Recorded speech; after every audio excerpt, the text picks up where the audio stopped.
Good evening and welcome to this regular meeting of the Council of the Municipality of North Perth. Our meeting date is Monday, September 18th, 2023. I'm Mayor Todd Kasenberg and I'll call this meeting to order. I ask the clerk to note our starting time for the minutes as 7 p.m. A warm welcome is extended to councillors, staff, delegations, and others who are with us tonight and who may participate in this meeting regardless of being physically in attendance in the council chamber in Listowel or being connected through web technologies. We begin tonight's meeting with the playing of O Canada. Those in chambers as able are invited to stand.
We acknowledge that we are on the traditional land of the Anishinaabe peoples. We wish to recognize the long history of Indigenous peoples in Canada and show our respect to them today. We recognize their stewardship of the land. May we all live with respect on this land and live in peace and friendship. There is a buzz in the chamber tonight. We have another opportunity to celebrate a significant championship team in our community. So I'm going to come down into the circle. Deputy Mayor Kellum is going to join me, and we're going to transact some recognition business tonight.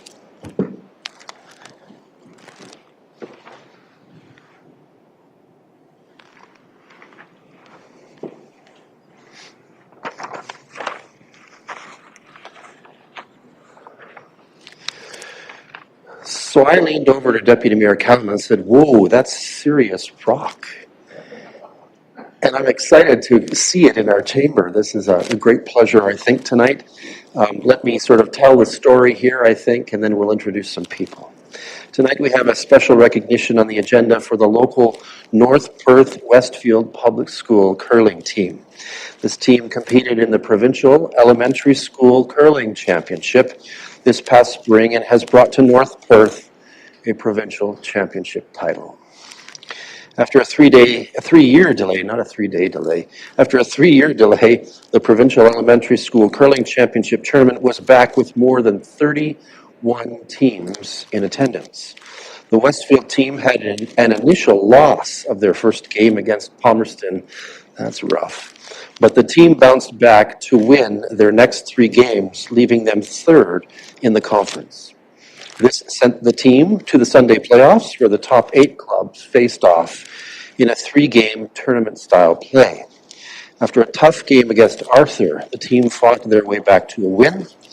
The semi-final game against Kingston took a quick turn when their competition scored 4 in the second.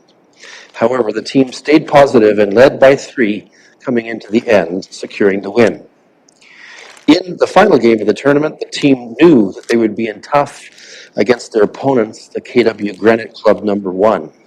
What happened was a battle between the two teams, first Westfield scoring points, then back to KW, bringing the game to a nail-biting end.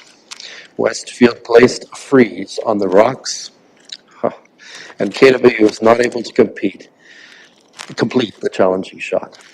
The North Perth Westfield curling team carried themselves with positivity, fun, and skills throughout the tournament and brought home an amazing win and an amazing trophy and an amazing spirit, no doubt, on the team as well. Council salutes the North Perth Westfield curling team for their provincial championship.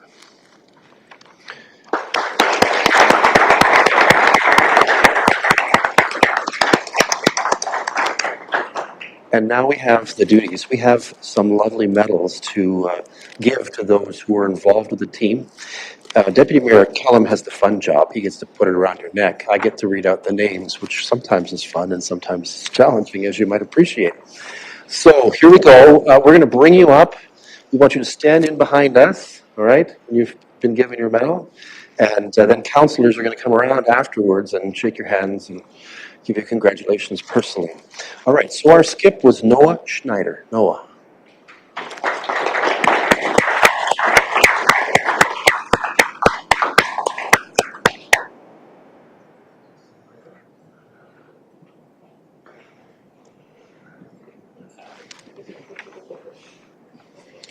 Congratulations.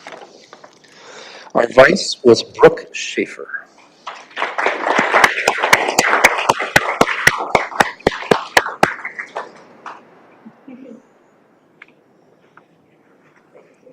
Thanks, Brooke. Congratulations. Our second was Sophia Reinhardt.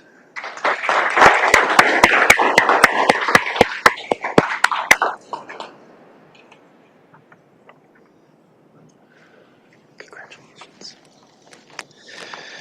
Our lead was Reed Harwood.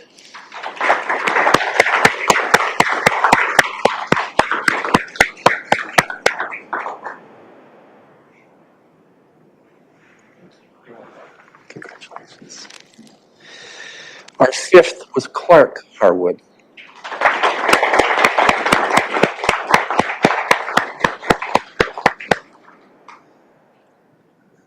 He sneaks behind me here. Congratulations. And our coach was Jamie Weishar.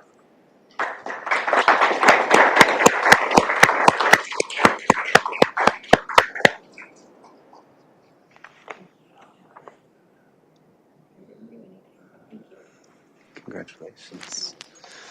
And our assistant coach was Gavin Harwood.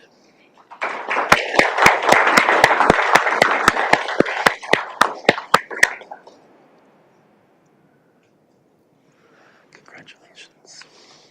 All right, what we're going to do is invite our council team to come around and shake these fine hands, give your salutations. Deputy Mayor Kellum and I will get out of the way here.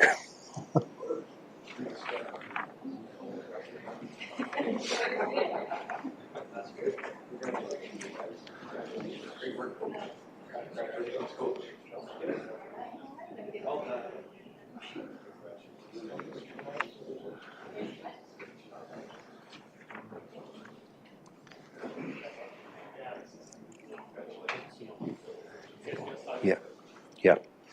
And then we're going to have the photo opportunity for parents and others who wish to take photographs. Counselors, come in behind if you can. Find a slot where you're tall enough.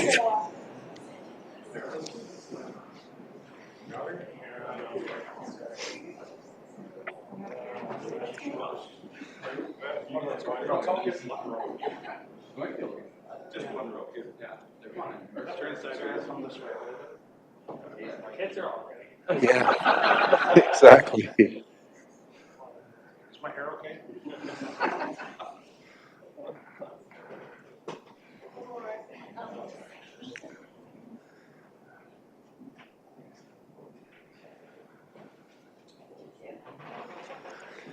The Westfield Elementary Public School Curling Provincial Championship team.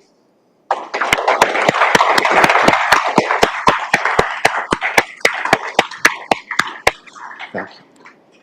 And if you need to take that, do, but it's looking pretty nice right there.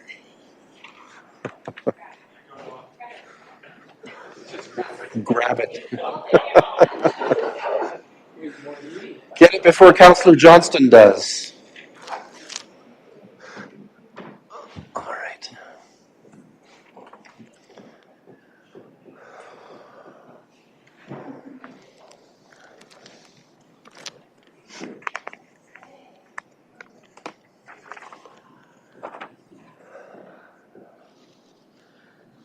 Tonight's meeting is being streamed live on the Municipality of North Perth YouTube channel and will be available there after this meeting as an archived video.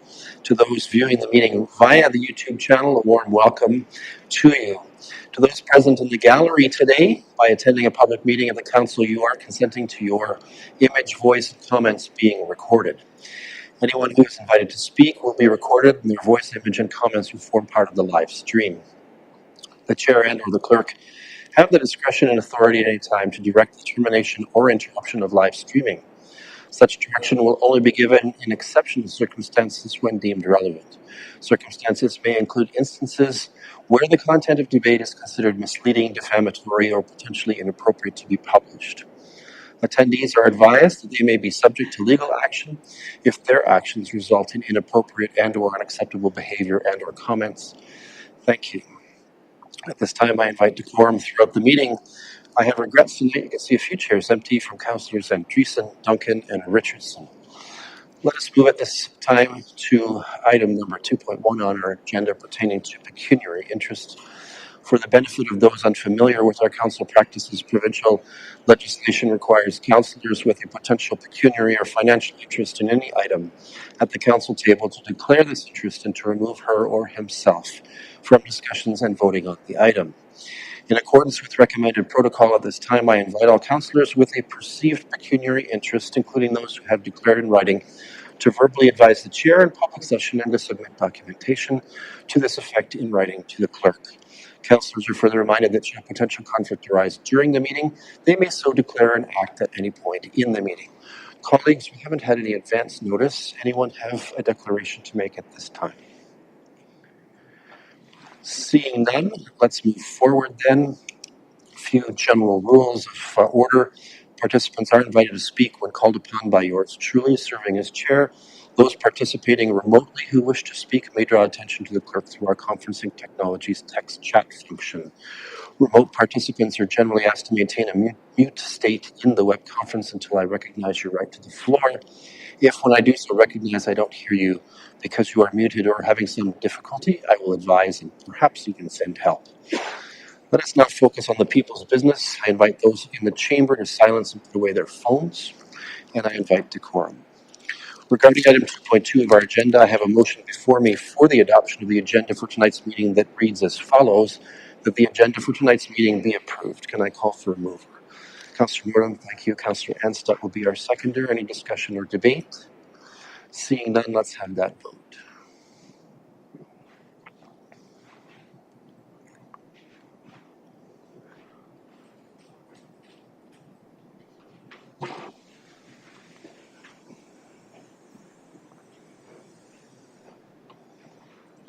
And that is carried. Thank you.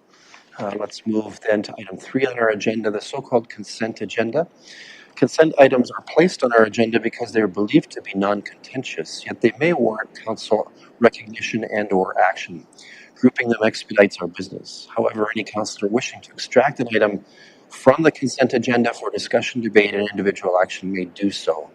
There are 23 items on the consent agenda tonight, including the minutes of our last regular council meeting, and I think our special council meeting as well.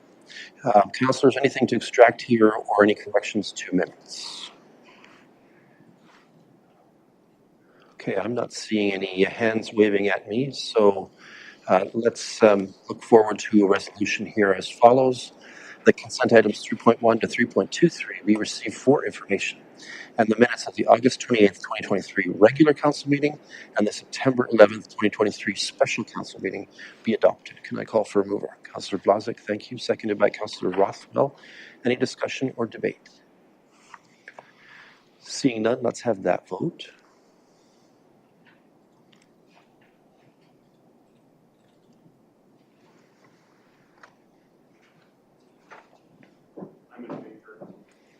Okay. So Councillor Anstett records a manual vote, and with that, we have a vote of 7-0, so that is carried. Thank you.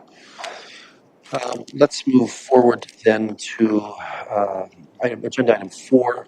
Per our agenda, we have planned to hold 3 public meetings to address 1 drainage matter and 2 land planning matters. Let's consider a resolution that allows us to adjourn temporarily from our regular council meetings so that we can hold these public meetings. I have a resolution as follows: that the Council of Municipality of North Perth adjourns at 7:16 p.m. for the purpose of public meetings under the Drainage Act and Planning Act concerning the following. First, public meeting to consider the Soden Municipal Drain. Second, an application for zoning bylaw amendment 10-23 by Willard and Linda Martin. And third, application for list to award official plan amendment number 36 by Trident Group Limited. Can I call for a mover? Deputy Mayor Callum is our mover. Councillor Nordholm will be our seconder. Thank you. Any discussion or debate on this one? Seeing none, let's have that vote.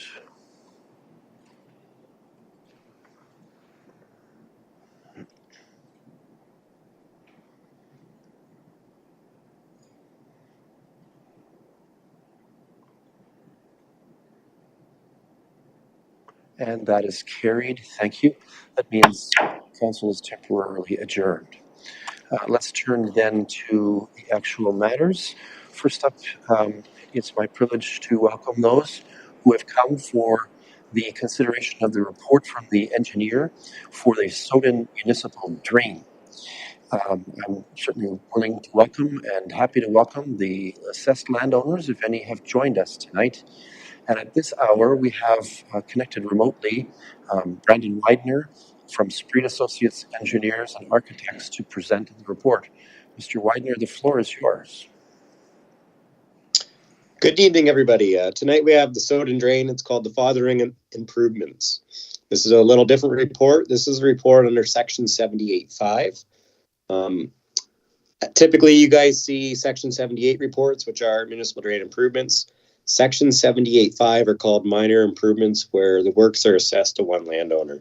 So in this case, it's the Fotheringhams. They own a couple farms out in the area of Line 92, Road 146. The Soden Drain runs across those 2 farms.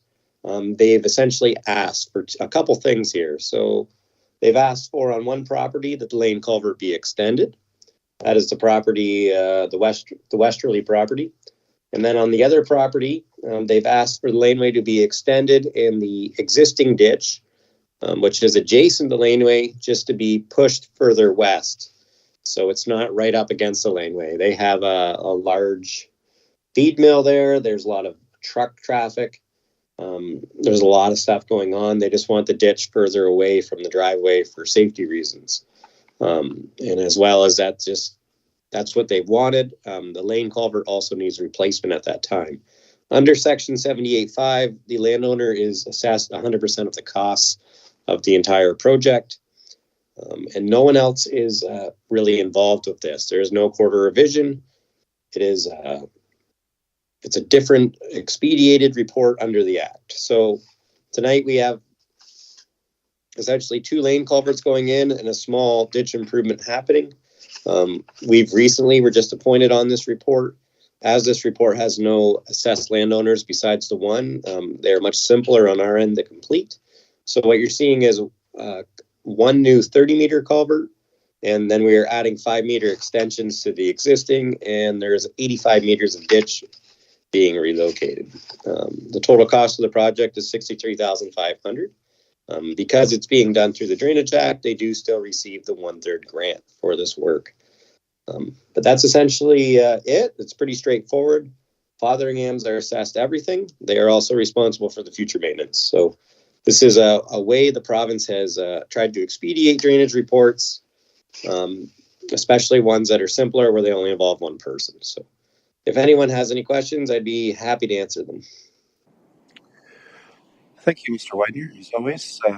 Very interesting, actually, this one. All right. Do we have any questions either from council or from the assessed landowners? The assessed landowner in attendance with us, to your knowledge, Kirkland? Okay. So we're not sure if the assessed landowner is with us, certainly not remotely, it seems. All right, Council, any questions about this matter? Okay, I think Mr. Widener's job tonight is easy, it would appear. There is no indication, therefore, of withdrawal or significant concerns that are raised, so therefore we can adjourn this public meeting for the Southern Municipal Drain. Now, let's move forward to a planning matter. Welcome to those who are attending the public meeting pursuant to the Planning Act for a proposed amendment to the North Perth zoning bylaw. This is a statutory public meeting to deal with an application for zoning bylaw amendment number ZBA 10-2023, affecting property described as concession 4, part lot 48, Wallace Ward, Municipality of North Perth.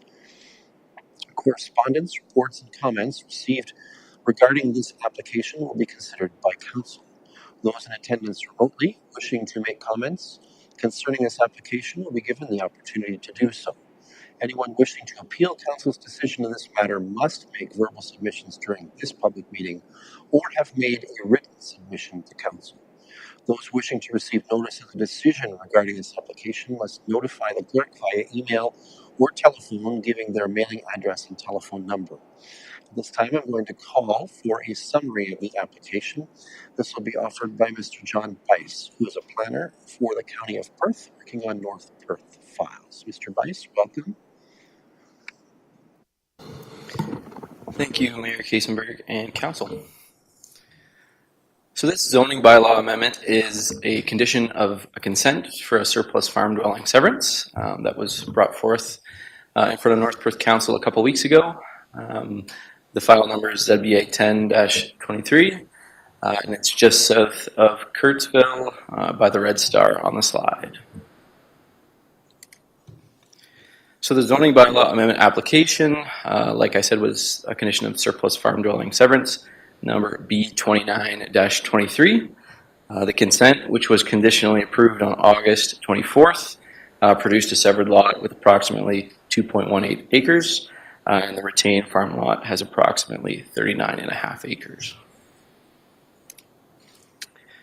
So the area outlined in yellow will be rezoned from A to A1 subscript 12, so A112, and this would be to allow for a non-farm residential dwelling.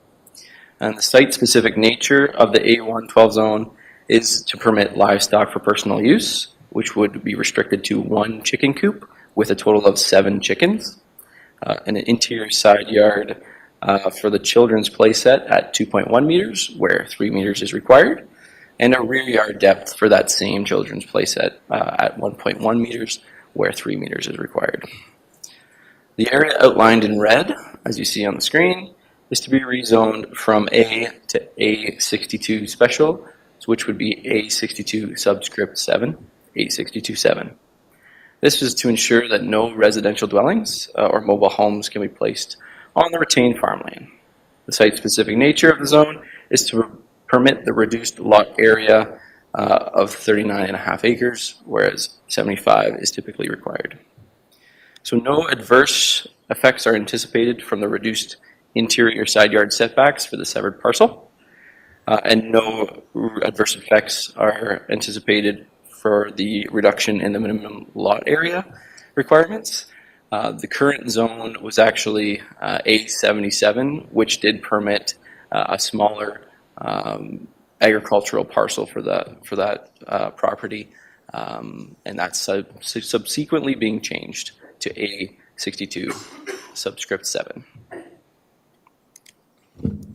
So this is just an image of the dwelling. This is the image of that playset.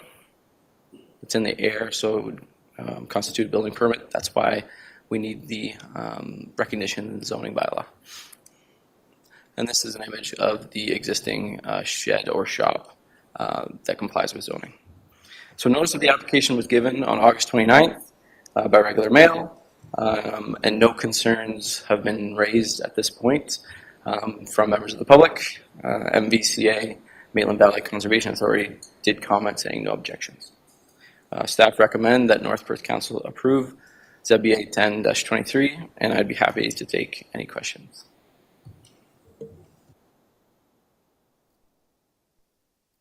Great. Thank you, Mr. Bice. Let me just redirect briefly to Clerk Klein. Have we received any correspondence, Clerk Klein, that's relevant to this file? Through Mr. Mayor, I have not received any correspondence.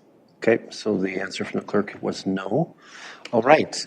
This is the opportunity then for those who are interested to make comments on this application.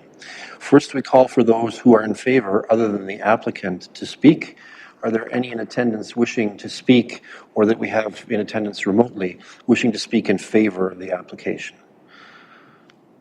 I'm not seeing any hands raised. Are there any who are opposed who wish to speak in opposition to this application? We're not seeing any evidence of that. Does the applicant or the applicant's agent wish to speak to this application? We're not seeing that either. All right. Council, do you have any questions on this file? I'm not seeing any evidence of that. So the statutory notice here, notice of the decision of council, will be given in accordance with the provisions of the Planning Act. Council's decision is subject to appeal to the Ontario Land Tribunal in accordance with provisions of the Planning Act. And at this point, we can then adjourn the meeting. Thank you, Mr. Bice, for that. I'm going to call to order the next public meeting. Mr. Bice stays in place because he's going to do this one as well. So welcome to those who are attending the public meeting pursuant to the Planning Act for a proposed amendment to the Municipality of North Perth List to Award Official Plan. This is a statutory public meeting to deal with an application for List to Award Official Plan Amendment number 36, affecting property described as Concession 1, Part Lots 27 and 28, RP 44R 5451, Part 1, Elma Ward, Municipality of North Perth. Correspondence, reports, and comments received regarding this application will be considered by council. Those in attendance remotely wishing to make comments concerning this application will be given the opportunity to do so. Anyone wishing to appeal council's decision in this matter must make verbal submissions during this public meeting or have made a written submission to council. Those wishing to receive notice of the decision regarding this application must notify the clerk via email or telephone, giving their mailing address, their mailing address and telephone number. At this time, I'm going to call for the summary of this application. I see Mr. Bice is stretching his knees and getting ready for this one. This is going to be offered again by Mr. Bice from the County of Perth. Mr. Bice, it's up to you. Thank you again, Mayor Kasenberg and members of council. This one was a bit longer, so apologies for having to produce that for you guys all to read, but nonetheless, we'll get started here. So this location of the subject property is west of Mitchell Road South and south of Perth Line 86. It's at the red star, as you see on the subject of the slides there. So before you today is, first and foremost, listable official plan amendment number 36, which is identified on the left Schedule A on the screen there. So this has been submitted to add a portion of the site to the listable settlement area and designate as either residential or highway commercial. So should subject amendments be approved, it should be noted that the applicant will be required to submit a draft plan of subdivision application and a zoning bylaw amendment application to further facilitate the proposed residential and commercial development. Also on the screen here for information purposes, on the right hand side is Perth County Official Plan number 216. Essentially, the submission of this Perth County Official Plan amendment is to redesignate a portion of the site from agriculture and natural resources environment to serviced urban area. This would be also to redefine the natural resources environment designation to reflect the recommendations of the submitted environmental impact study, or EIS. So the applicants have also proposed to recognize an undersized retained lands through this official plan amendment with a site-specific policy in the agricultural designation to permit a minimum lot area of 4 hectares with an existing dwelling and accessory structures and to prohibit the use of of the land for livestock purposes. So that is all for information purposes, whereas the public meeting today is for listable ward official plan amendment number 36, which is on the left side.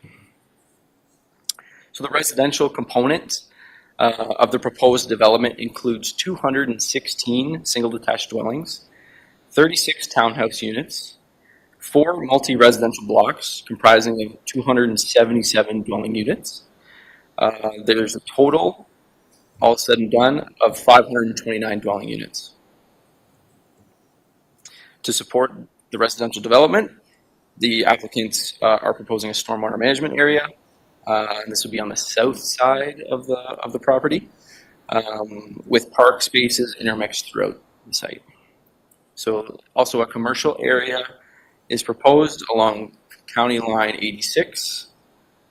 Vehicular accesses include a new road network. This will be provided into the site from Highway 86. And adjacent subdivisions to the east will also access through Twomley Street and Kincaid Street.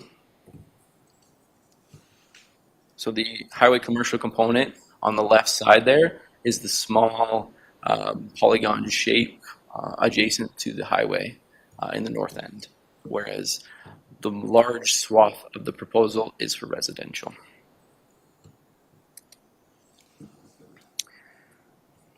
So first I want to kind of talk through Perth County Official Plan Amendment number 216 for information purposes. The PPS states that expansions to settlement boundaries can be undertaken where there has been a comprehensive review submitted. The applicants have submitted this review completed by N. Barry Lyon Consultants, or NBLC. This comprehensive review utilized data from the 2020 comprehensive review initiated by Perth County. And this was completed by Watson and Associates. The 2020 comprehensive review established that North Perth has an estimated urban residential land need of approximately 98 hectares. That's about 242 acres. This is needed to accommodate projected growth until 2045.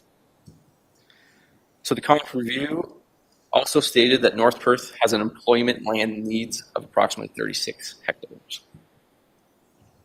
Watson and Associates has since updated its comprehensive review. Again, this was in March of 2023, and this update determined that the county does not have sufficient supply of designated urban residential lands to accommodate anticipated residential development over the next 25 years, resulting in countywide deficit of 238 gross hectares. So this means that of the 238 hectares, or 580 acres of residential land deficit in Perth County, 41% is needed in North Perth to meet the projected population growth to 2045. So the need to expand the settlement area in listable has thus been identified. And staff accept NBIC's findings that the land need required to accommodate growth in listable will be unable to be done through intensification alone. The PPS also identifies that new or expanding settlement areas shall be in compliance with minimum distance separation. And a portion of the MDS calculations produced for the farms located at 6217 Perth Line 86 and 6212 Perth Line 86. That's the two circles you see in the image on the slide. So there's two farms essentially that impact the proposed development. Thus, staff are making a recommendation to Perth County OPA 216 that a portion of the lands to be included in the settlement area be excluded. And that is about 1 hectare in the top north section of the dark blue. So this would impact the proposed highway commercial block. As the proposed expansion is in the northwest corner of the site is not in compliance, MDS calculations produced by the farm, again, Perth County staff are recommending not including those in the settlement boundary, and instead including them as a portion added to the agricultural, site-specific agricultural designation This would increase the proposal for site-specific agriculture from 4 hectares to 5 hectares.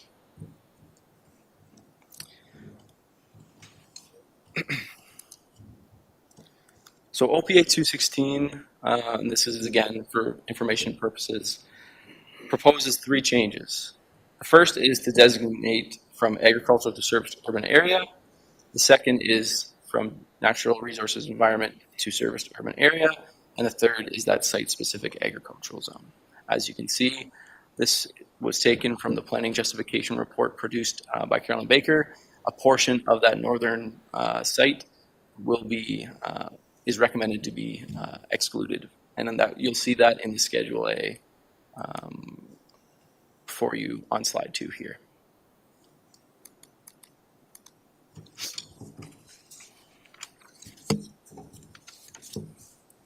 So for the public meeting portion of this proposal for OPA 36, listable award OPA 36, we'll get into the residential and the highway commercial components that are being applied. So Section 5 of the listable award official plan deals with policies specific to residential development. Some goals and objectives include promoting new housing stock, the efficient use of infrastructure and public services, and encouraging a wide range of housing types, including for seniors and affordability. So Section 551 identifies the housing statement, and subsection 8 identifies the need for 20% of new development within residential designation as being affordable. The planning justification report submitted for OPA 36 and OPA 216 identifies that the provision of affordable and attainable housing units will be contemplated, and this will be done through the 2 medium density blocks as part of the future zoning bylaw amendments and plan of subdivisions to come. So the county is anticipating seeing some form of affordable housing units within this proposal, which is very exciting. Section 5.5.2 identifies the need for servicing in residential development. The functional servicing report submitted by Grit Engineering identifies that the proposal can be serviced as conceptualized. We have had discussions with consulting engineers for the municipality of North Perth, BM Ross, who have indicated that that is correct. Servicing and capacity can be achieved as submitted, or as we see here today. However, some sort of planning functions shall be used to cap the densities, as the sanitary pipe that runs from, I believe it's the Mitchell Road South to the proposal or to the subject property is undersized. So that will be dealt with through future planning applications.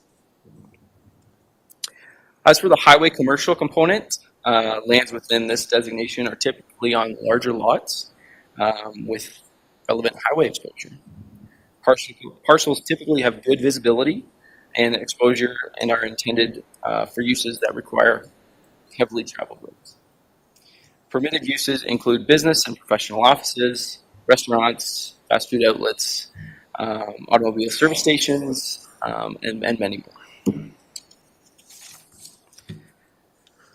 So a portion of this highway commercial component, as I had originally stated, is being recommended to be removed from this highway commercial designation because it does not comply with NDS. And instead, the portion that is to be removed is recommended to be removed from the settlement boundary and included in the agricultural site-specific designation through OPA 216. So notice was sent on August 29th for both the listable award official plan amendment 36 and Perth County official plan amendment number 216.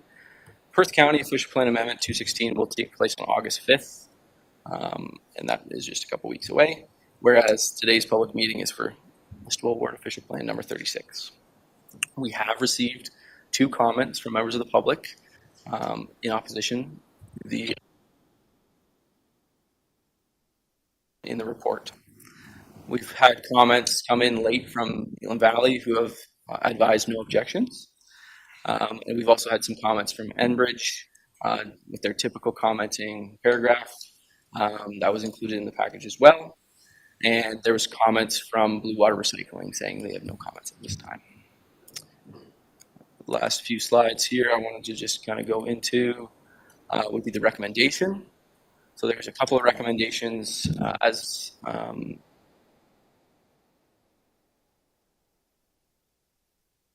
council to adopt by bylaw listable ward official. Also, that North Perth Council forward listable ward official plan amendment number 36 as recommended by staff to Perth County Council for approval. And then finally, for North Perth Council to endorse Perth County Council or Perth County official plan amendment number 216. My apologies. This image was taken looking south, and that is the agricultural parcel that's in existence today.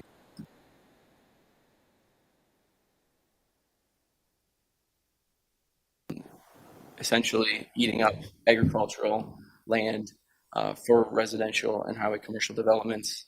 It's not taken lightly. This application, this subject property was identified as being one that would be more fitting as it is bordered on 3 sides by urban encroachment. Additionally, listable is surrounded on all sides by Class 1 agricultural soils. So there is no specific area where we could go to get that 98 hectares that wouldn't be Class 1. So that's something to consider as well. So that's the staff's recommendation at this point. Just a few more slides real quick. This was submitted by the ecologist that was the consultant ecologist, sorry. And that kind of shows the development proposal overlaid over the environmental features on the property. Some items will still need to be worked out regarding this during the plan of subdivision phase, because that is the appropriate phase to do so, or phase of the planning approval process. This image was taken in the church parking lot, looking southwest. It just kind of shows the wide swath of agricultural land that's being proposed here. This image was taken looking to the west on, I believe that's Kincaid Street. And then you'd see on the right-hand side, the yellow star is where the image was taken.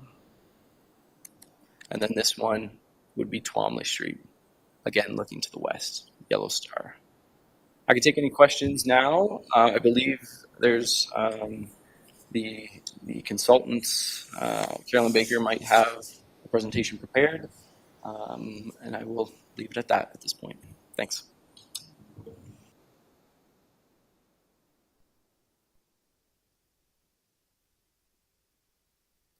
All right, thank you, Mr. Bice.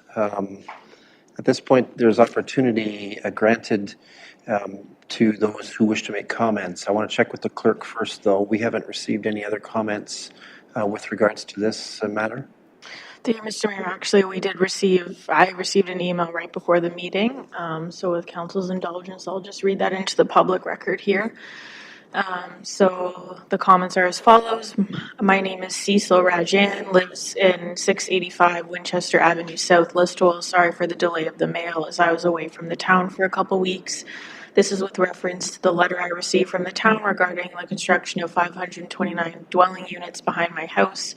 I would like to inform you that we got the plot for an additional cost of $20,000 and we paid the amount because it's a premium plot and we get more privacy. And we were told that there will not be any construction behind the houses, at least for the next 10 years. With the additional constructions, the amount we paid will be for nothing. So I kindly request you to consider my points in the meetings. Thanks, Cecil Rajan. Those are all the comments I received. Thank you. I think that was consistent with some other comments that were received. Thank you very much. All right. So this is our opportunity to have comment from those who have feelings about this matter. First, we'll call for presentations or comments from those who are in favor of the application other than the applicant. Are we aware of any online? No. Are any in the audience wishing to make representation in favor of this application beyond the applicant? I'm not seeing any, so let's turn next to those who are opposed to this matter. Are there any in attendance who are opposed to this matter and who wish to make presentation to council at this time? Yes, please come forward. Come forward. Introduce yourself and tell us your address if you would. Hi, everybody. My name is Bobby George. I live in Winchester Crescent, and I'm actually not opposing the proposal. But I'm just suggesting and concerned about, I live in Winchester Crescent, and I think the traffic is pretty much through Kincaid. That's where the proposed subject property is, right? So I think for 529 houses, I think the traffic is a big concern there. And like I said, we thought like some of the homeowners paid 20,000 premium, thinking there won't be any house right behind it, right? And that is totally changing now, affecting the privacy. And I don't think there is enough play area in that subdivision right now to accommodate the residents who are there right now. And adding another 529 will be a big issue, concerning recreational area and things like that. So I'm not really opposing, but these are some of the concerns I have. I think that's pretty much it. Yeah. Mr. George? All right, let's, anyone else wishing to speak in opposition to this matter? Okay, I'm not seeing any at this point. This is the opportunity then given in the meeting for the applicant or the applicant's agent to make comments and presentation. And I understand from our clerk, who's nodding her head, that the applicant would like to take advantage of that opportunity through their agent. So I am assuming that we have someone with us. I don't know the name, Clerk Klein, but if you could tell us, that would be great. I'll walk up and introduce myself. Okay. For a moment. Thank you so much. Caroline Baker is online as well, so we look forward to her helping us here. Thank you to Honorable Mayor and members of Council for allowing us to be here with you tonight. We are excited to be with this proposal to you and looking forward to working with you in the future, should it be your wish. So with that, I turn it over to Caroline, but thank you so much for your time tonight. Ms. Baker, you have the floor. Wonderful. Thank you. Can everybody hear me all right? We can, yes. Yes, perfect. Thank you. Good evening, Mayor Kasenberg, members of council. My name is Caroline Baker. I'm a registered professional planner with Baker Planning Group. And I'm here this evening representing the owner, Mrs. Bray, as well as the applicant, Trident Group, Don DeJean, who just gave a few introductory remarks. I would appreciate the clerk's assistance if you don't mind just scrolling through the slides for me. So certainly if you want to go to the next slide. So I did want to introduce the project team, but before I do that, I did want to thank Mr. Weiss for all his work on the file, bringing this towards the public meeting, and certainly a thorough application on his behalf. And there is support from the applicant and owner with the recommendations being put forward by county planning staff. Leading into the applications before you this evening, being both the County Official Plan Amendment and the Listle Ward Official Plan Amendment, a number of studies and reports were prepared and submitted by the owners. Certainly a comprehensive team. Mentioned Trident Group, myself with respect to planning, Enberry Line assisted with the market assessment, Grit Engineering, Montana.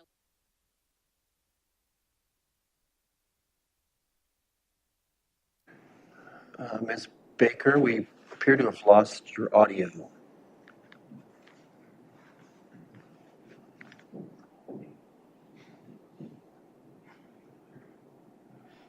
Huh.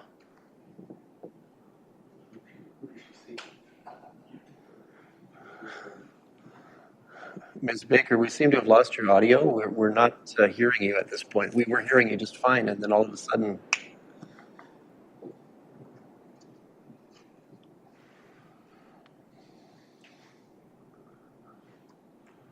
All right. We should invite Simon perhaps to engage with this one.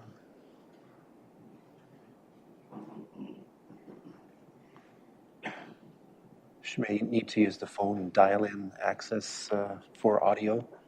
I was going to see if I can pick her up on my phone and walk up the microphone of council. It's novel.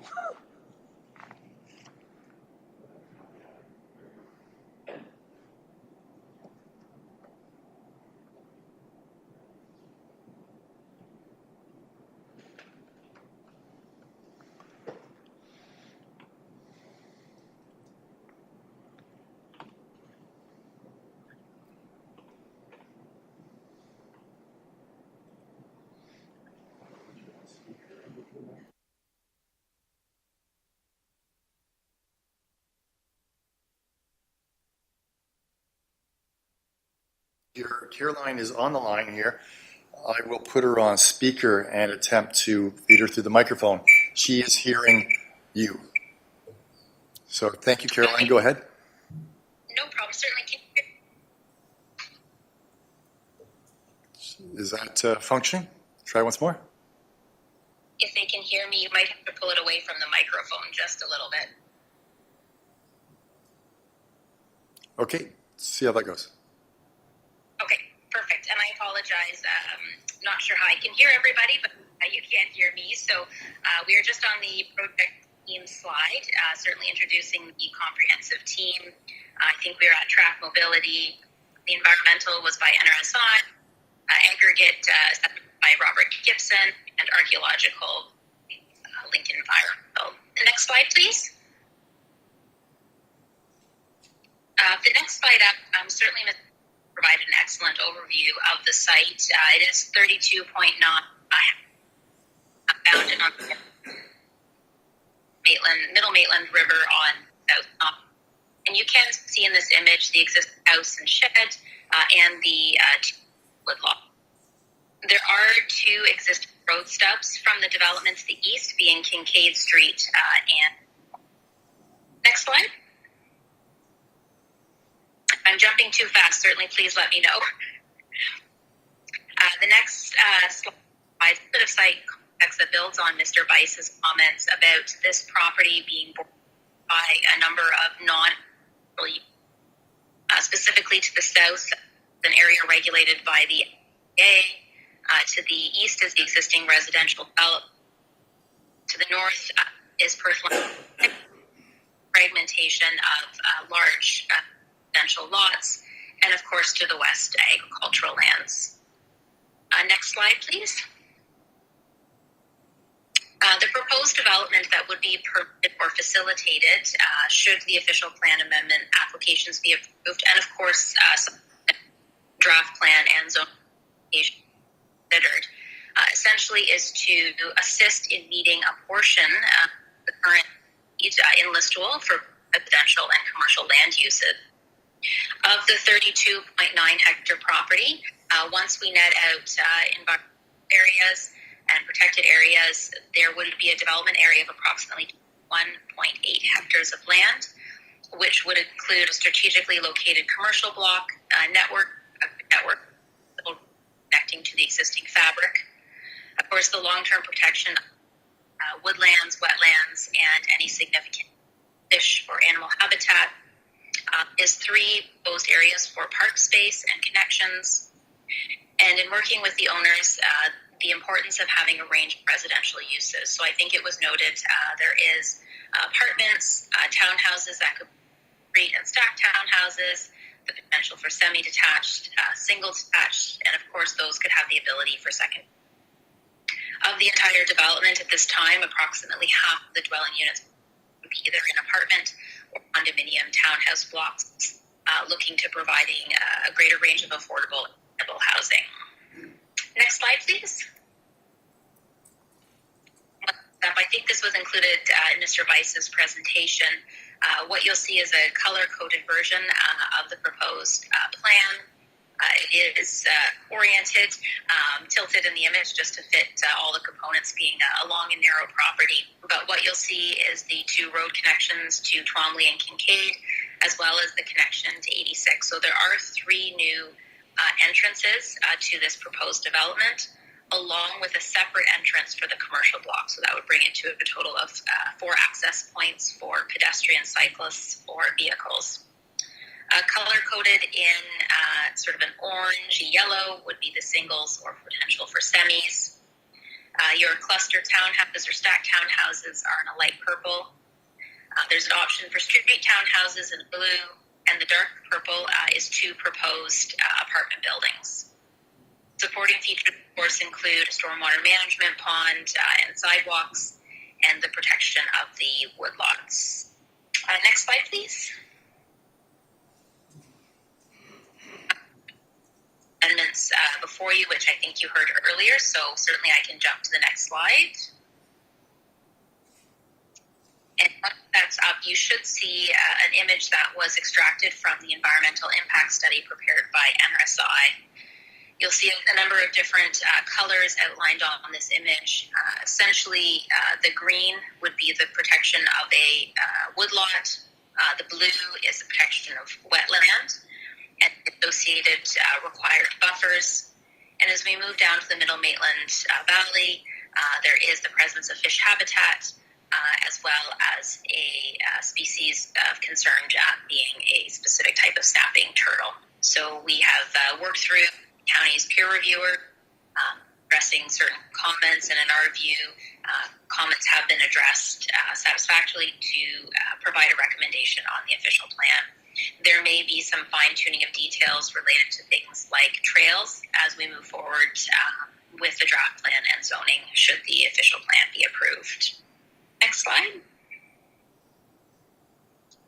As noted, GRIT Engineering prepared functional servicing and stormwater management report, which have been reviewed by BM Ross, and they've agreed that there is capacity for the proposed 529 units. The reference to sanitary capacity constraints is, I'm sure, familiar to Council. That did come up in a number of other recent developments and planning applications, that should the development go beyond that number of 529, sanitary capacity would have to be re-evaluated. Certainly, water service is available, including fire flow, and that storm drainage can be dealt with on-site through the proposed stormwater management pond. Next slide. As noted, Traffic Mobility prepared a traffic impact study. This has been reviewed by the county's peer review consultant, Julia Salvini Consulting, and she has agreed with the conclusions that all movements and intersections are operating at acceptable levels, and that the existing road connections and new road connections will provide for an appropriate level of operating service. There is the recommendation for 2 dedicated left turn lanes on line 86. So one lane would be into the residential development and one would be into the commercial development. Certainly, as we look forward to the future draft plan application, additional sight line analysis, so this is the view of vehicles driving on 86, looking at grade changes or bends in the road, will be included as part of that draft plan as more of a detailed functional design. Next slide. Now I want to move into, and hopefully this is the last few slides, so I appreciate your patience with me. I did want to speak about the settlement boundary expansion, because certainly the main component of the official plan amendments before you is the boundary expansion in both the county official plan and the listable ward official plan. The county has done a lot of work in recent years with respect to their comprehensive review, and their projects team includes Watson. I'm sure Council's familiar with the series of reports and recommendations coming from that work about the amount of land area required not only in the county but Listowel specifically. And the key findings were certainly that the county does not have sufficient land supply for the 25-year planning horizon as is required by the provincial policy statement. As noted, Listowel or North Perth has a 98 gross hectare deficit. And Berry Line, in their review of Watson's report and their experience in market assessment, concluded in their opinion that the site's location has the physical and social infrastructure to accommodate new growth, and is forecasted to continue to attract strong demand for a range of residential households. And certainly if growth is limited, supply and demand imbalances will expand, causing greater or continued housing affordability in the community. Next slide. They also concluded in their report that Perth County does have an aging population and their housing needs will shift, and therefore a greater range of housing types and broad mix will certainly support the various needs in your community. Further, as I know we've all seen and experienced, young families are expected to represent a large share of this growth, seeking more affordable housing and moving to options in places like Perth County. Also forecasted that housing demand is going to start to gradually shift from sort of low medium to medium and higher density types housing to address these needs in the community. Next slide. Just a quick note on other studies. Phase 1 and Phase 2 archaeological assessment has been completed and submitted. Hydrogeological and geotechnical reports have been completed. Aggregate impact assessment has been completed, as well as minimum distance separation further to support the proposed official plan amendment. Next slide, please. So lastly, I just want to touch upon the planning justification report and the planning assessment that went in to the application. Certainly, when looking at growth boundary expansions, imperative to look at provincial policy statements and local official plan policies. As I'm sure you're all aware, boundary expansions must be supported by a comprehensive review that demonstrates that the land is required to meet the 25-year planning horizon. In our opinion, this work was completed by Watson, and the submission on part of this applicant built upon that, assessing this specific property. And in our view, it was an appropriate location to accommodate a portion that's required for listable. I believe we've approximated that this site would represent about 21% of the current land needs in listable specifically. And our rationale was based on a number of factors. First and foremost, ensuring that there's, of course, protection of prime agricultural land and surrounding prime agricultural land. And this was looked at in a number of different ways, including ensuring that MDS was adhered to, and also by the fact that this property already has 3 sides bounded by non-agricultural uses. The other component we looked at, that when it's required that prime agricultural land be removed for urban boundary expansion, as noted by Mr. Bice, all the land surrounding listable are in this category generally, save and except for some aggregate resource and natural environment. That is done in a efficient and effective and best uses that prime agricultural land, and we're starting to see greater densities, so we minimize the continued need for boundary expansions. Next slide. Our opinion that this was a logical growth area to the settlement boundary, given it has the existing road connections within Twomley and Kincaid and Line 86. There is full municipal servicing available. There's an opportunity to address non-automotive transportation methods to continue to encourage bicycling and walking. There's an opportunity to provide a greater range of housing and mix and affordability types in the community. Slide, please. Once more, Caroline? Yeah, just one more slide. This is the last one. Thank you. This is a summary of the items noted into the planning justification report with respect to the urban boundary. So you'll see in the center is the current settlement boundary of listable in the listable ward official plan. Certainly there's been some growth outward on both the east and west side. You'll see in purple and red.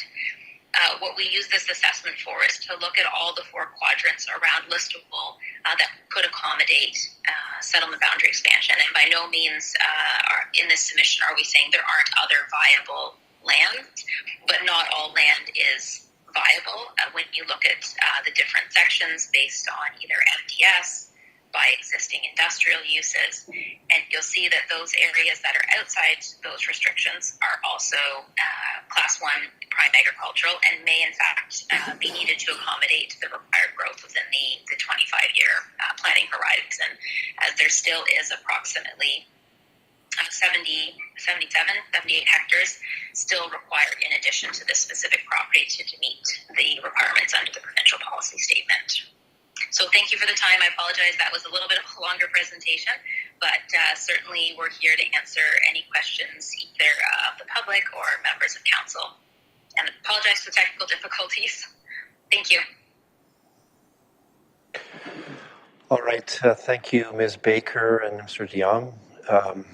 Appreciate you being here and troubleshooting this problem for us. That was interesting and perhaps creative.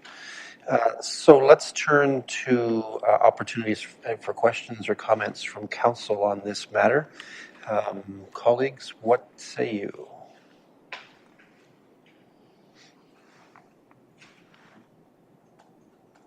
Councillor Rothwell?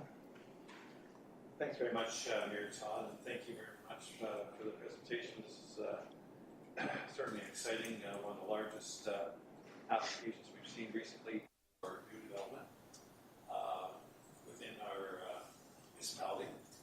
I have a number of issues of concern here. In particular, the first part is that there was talk of the comprehensive review, which the County of Perth had done by Watson Associates in terms of the updated comprehensive review.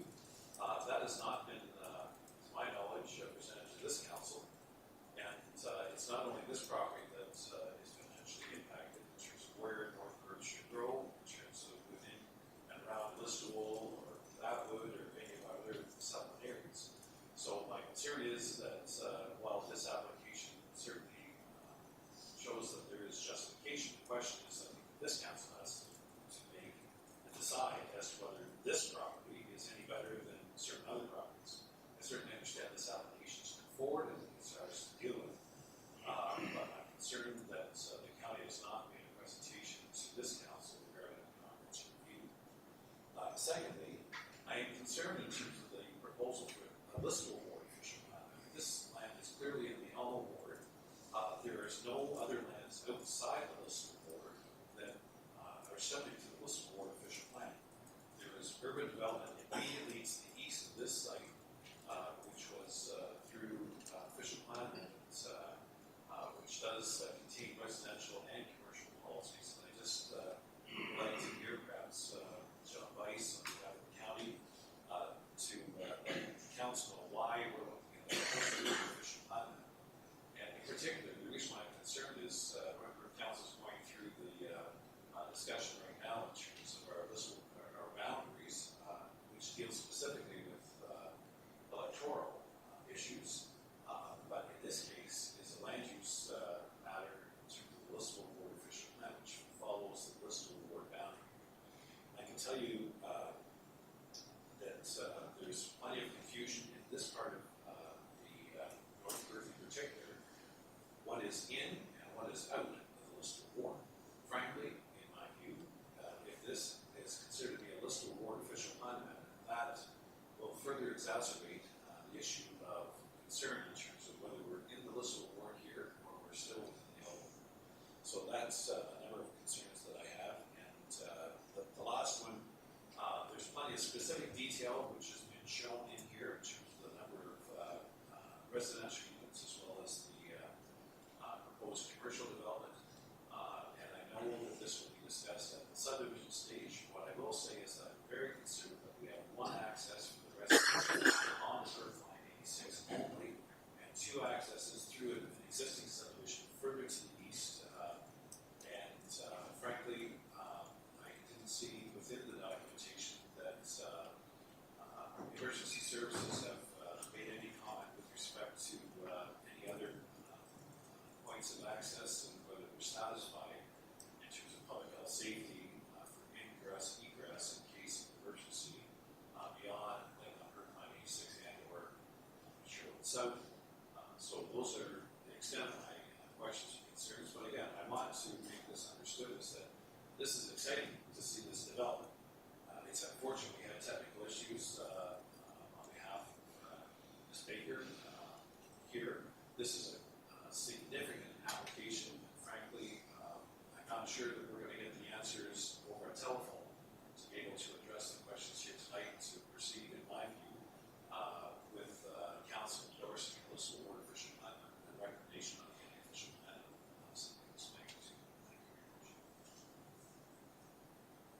Okay, thank you, Councillor Rothwell.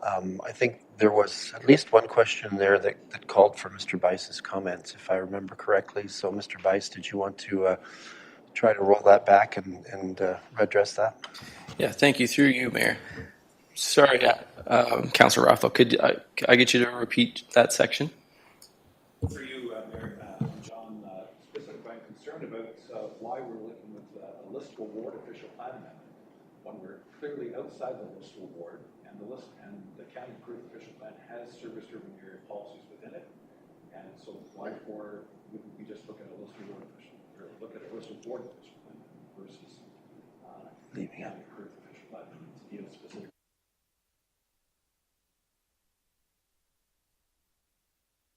Thank you very much. So the listable ward official plan was applied for, and it was essentially taken in by the county and assessed, and the county agreed that the proposing it to be within the listable ward made the most sense. I believe it's a matter of time before that other item would also be included. I can't speak for future official plan proposals at this time, as well as I'm not 100% sure on what's proposed with the new OP. That might be a better question for the manager of planning. But to answer your question in short, it was applied for, and county staff believed that it was suited properly in the listable ward. Just further,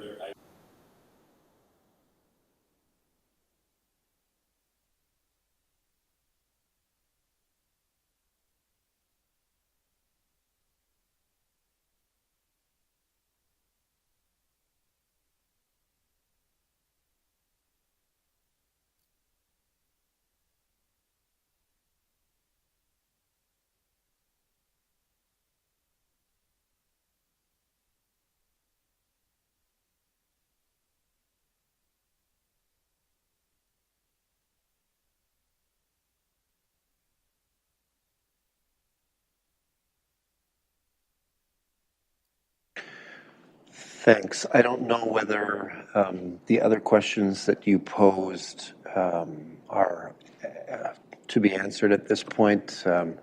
Perhaps the folks from Baker Group could speak if they have answers. If they don't, Caroline's still on the line with us. you'll need to press the green button. Yeah. Caroline is still on the line with us, and Montana Wilson is also standing by with an engineering question and emergency services question maybe as well.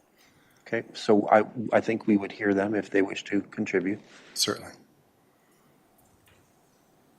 Is it all right if I speak, Don? Yes, please do, Caroline. Thank you so much. Okay. Montana's on the screen as well, but whichever one of you think that makes sense. Thank you. Through the Mayor to Councillor Rothwell, certainly, of course, my sincere apologies that technology didn't work. I could hear you, but you couldn't hear me, so it's certainly not my preferred option.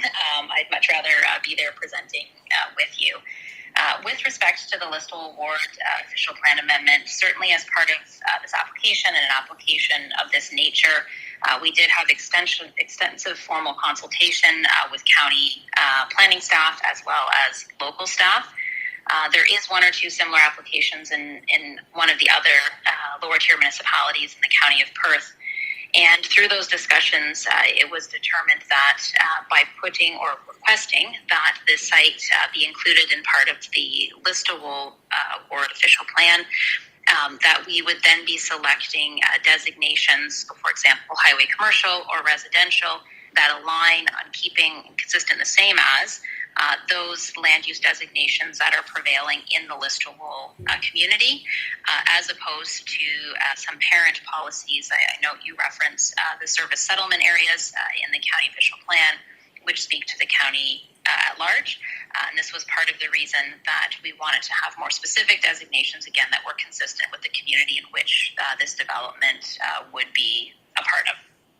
So that, from my viewpoint, is why it was included. Just in terms of touching upon the Watson update and its timing and presentations to council. So as part of this privately led settlement boundary expansion, the applicant did not rely solely on the Watson study. What they used from the Watson study were the gross hectares that have been summarized and presented, which is, I'm sure as you've heard a few times tonight, the 98 hectares.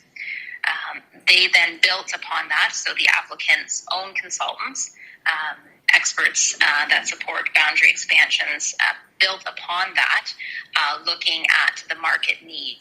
Certainly in the provincial policy statement, changes in the most recent version not only require that you provide the 25-year planning horizon, but that you also meet market need. So there's two components now.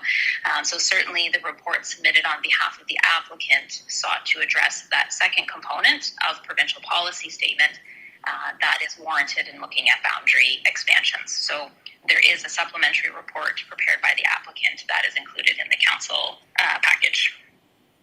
Thank you.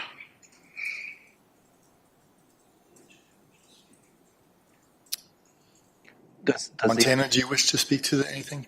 Does the engineer wish to weigh in on any of those questions?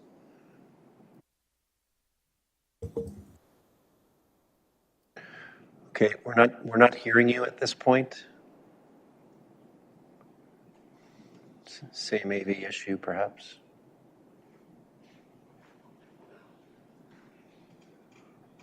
Okay, I don't think we're going to get there. It may be that there's a common IT AV issue tonight that's affecting the ability to bring in external guests. So it doesn't look like we're going to get that answer easily. But it certainly seemed like there were some questions about the emergency ingress and egress. Okay.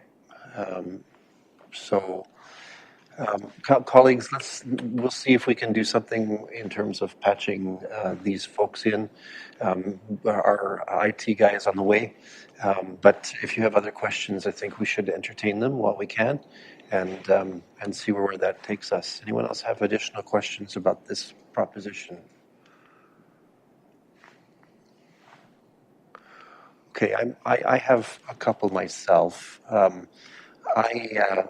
Couple things. First, I believe, Mr. Bice, if I was following the bouncing ball, you indicated that the county team had recommended a reduction in the final size of the highway commercial component.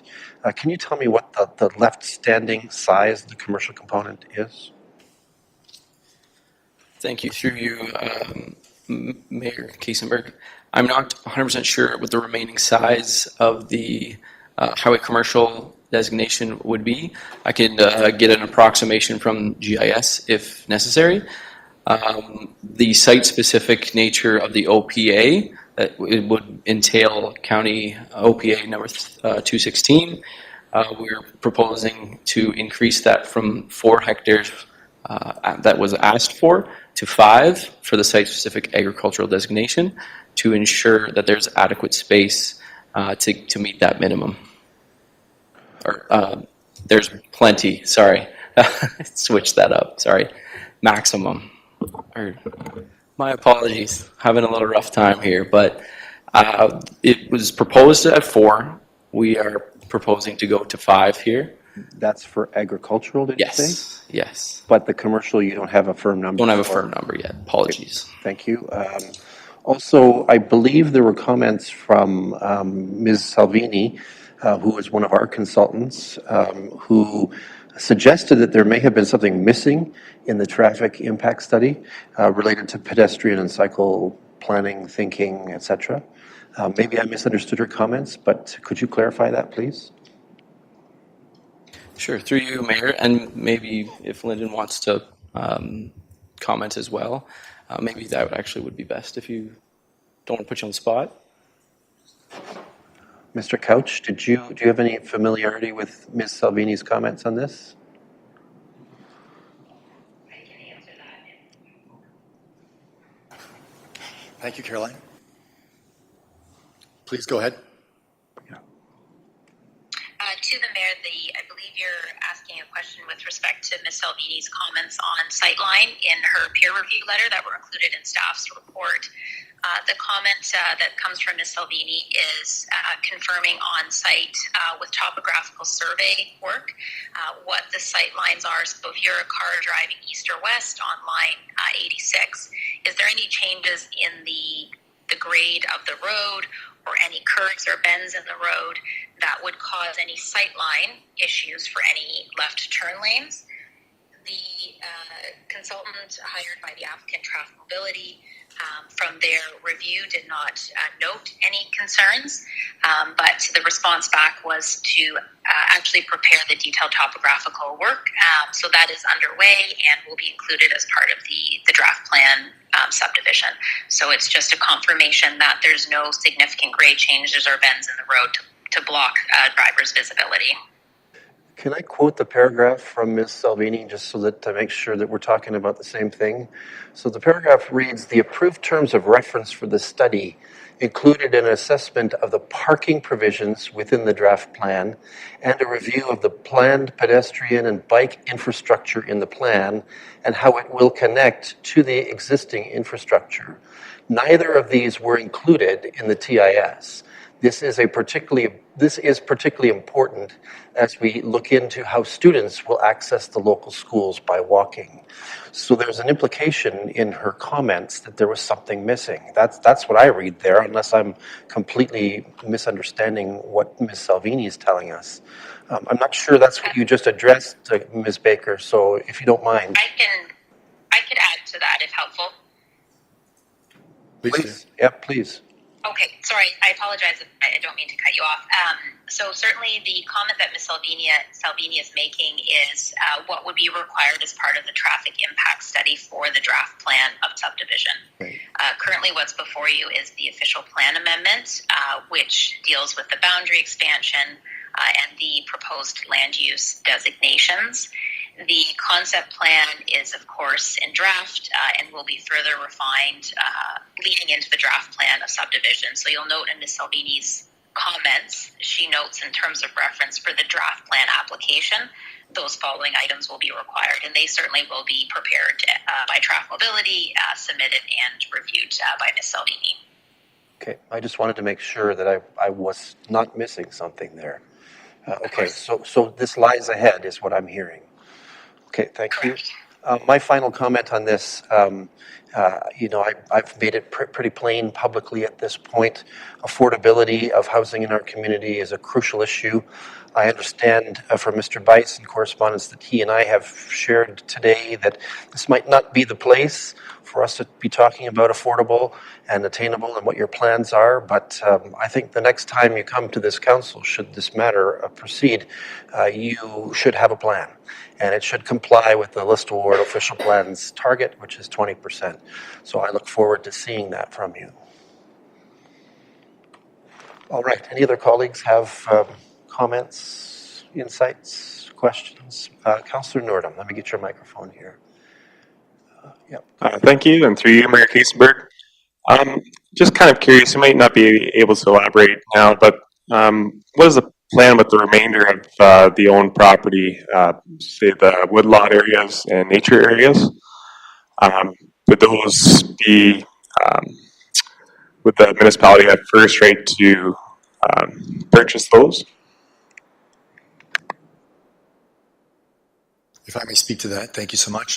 The lands with the residential home on it are being retained by the Brays. So that land area is retained for their personal use. Yep, thank you. Okay, colleagues, any other questions, comments? Okay, that I think brings us then to the... Mayor Kiesenberg, if I may, sure. Caroline did give a note here that we're with a half a hectare of commercial land. A half a hectare. After the withdrawal of a portion, half a hectare. Thank you. Thank you. That's useful information. All right. So notice of the decision of council will be given in accordance with the provisions of the Planning Act. Council's decision is subject to appeal to the Ontario Land Tribunal in accordance with provisions of the Planning Act, and therefore at this point we can adjourn this public meeting. Now, Let's adjourn all public meetings with a resolution to bring council back into regular session. I think what we should proceed to do immediately after coming back into public session is take a recess for health purposes.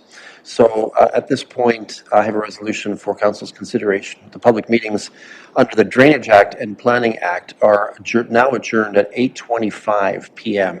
and that council reconvenes into regular open council. Moved by Councillor Rothwell, seconded by Councillor Norton. Thank you. Any discussion or debate on that? Seeing none, let's have that vote. I'll have to report a manual vote. E-scribe has gone to sleep. He was up there. Oh. Okay. So Councillor Newton, what say you? Are you in favor? In favor, thank you. And I'm in favor as well. all right. Councillor Anstead records a manual in favor vote. That is carried. Thank you. And as I said, I think I will propose at this point a 10-minute recess from this point. So let's be back at 8:35 for the sake of argument by that clock.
Test 1, 2, test.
There we go. I need a microphone. I have a microphone. We're back in session. All right, colleagues, we have some business that comes or usually approaches us naturally after public meetings. So let's go through them one by one. Item 4.1, we have some drain matters to deal with respect to the Soden Municipal Drain Report that was presented. I have a few resolutions for this one as follows. First, that the Council of Municipality of North Perth accepts the Soden Municipal Drain Report dated September 6, 2023, prepared by Spreet Associates Engineers and Architects. Can I call for a mover on this one? Councillor Johnston, thank you. Councillor Anstett will be our seconder. Any discussion or debate on this one? Seeing none, let's have that vote.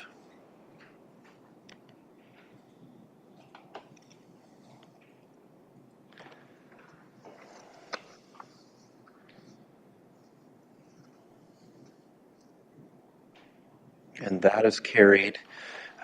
Likewise, the bylaw enablement here, that bylaw number 110-2023, being a bylaw to provide drainage works at Soden Municipal Drain, be introduced, read, and considered read a first, second, and third time.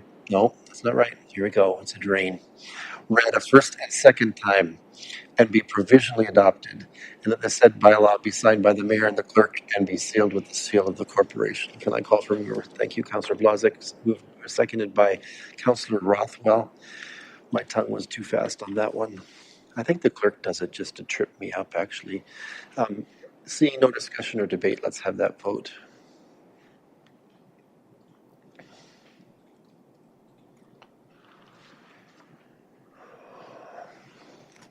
And that is carried. Thank you. Next is item 4.2. We have two things here as follows: that North Perth Council holds a public meeting for ZBA-10-23 affecting lands described as Concession 4, Part Lot 48, Wallace Ward, Municipality of North Perth, and that North Perth Council approves ZBA-10-23 affecting lands described as Concession 4, Part Lot 48, Wallace Ward, Municipality of North Perth. Can I call for a mover on this one? Councillor Blazek, thank you. Seconded by Councillor Nordham. Any discussion or debate? Seeing none, let's have that vote.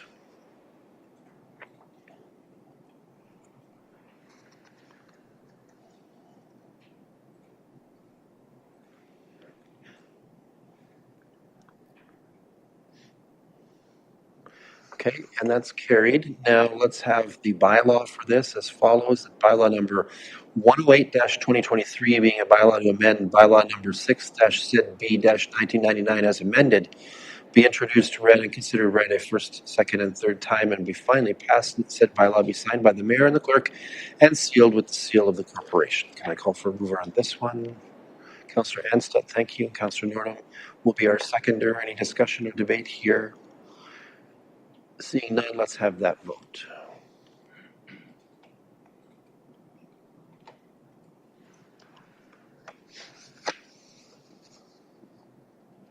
And that is carried. Thank you. Next is item 4.3. Council, it was a complex report with a few issues that remain outstanding. What is Council's will with regards to this? Should we proceed with the resolution? Deputy Mayor Kellum? Yes, so thank you through you, Mayor Kasenberg. I believe with this decision that may be made this evening, I think we should defer it. Councillor Rothwell has some questions I think that need to be answered. I'm sure we want to hear it again. We also have 3 council members that are not here this evening, and to make a decision this evening, I think we should not and maybe defer it. So I would put a motion on the floor that we defer this. All right, CEO Snell, let me call you in. You are 13, right?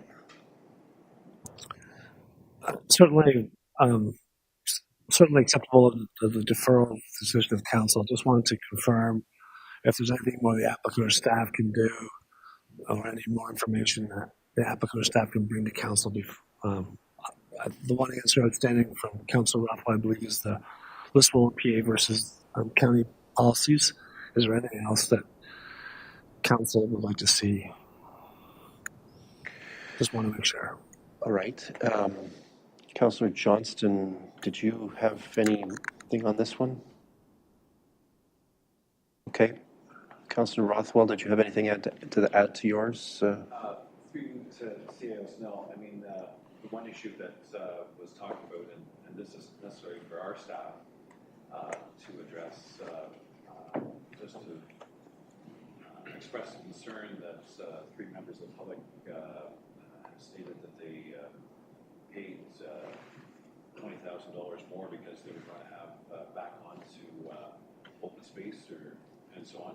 Clearly, that's should never happen. It was not anyone's ability to verify that in fact would always be the case for some 10 years. So I think certainly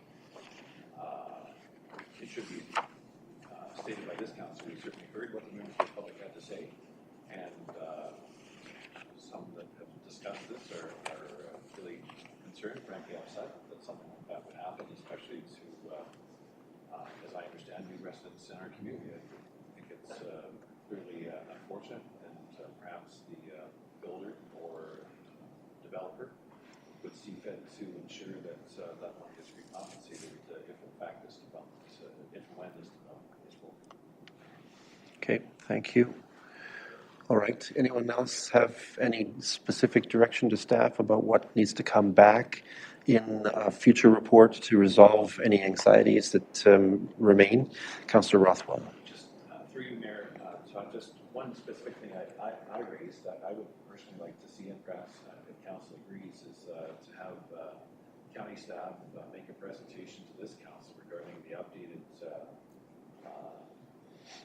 municipal comprehensive review that was done by Watson Associates, I believe in March of this year, because my concern is that this is the first application that has come across to deal with expansion, to deal with that deficit of residential and commercial development. But I think it's important that this council understand where are the other lands that we are looking at for this growth and development to occur. Frankly, is this the right spot for it? Or are there other spots within our community that we should be looking at in a comprehensive way, as opposed to making a decision on this one because it's the first one across our desk? I mean, as I understand, in terms of this application, it started when I looked at some of the documentation in December of last year, and I believe the application was submitted in January. Clearly, things take time, and as I understand, the comprehensive review, which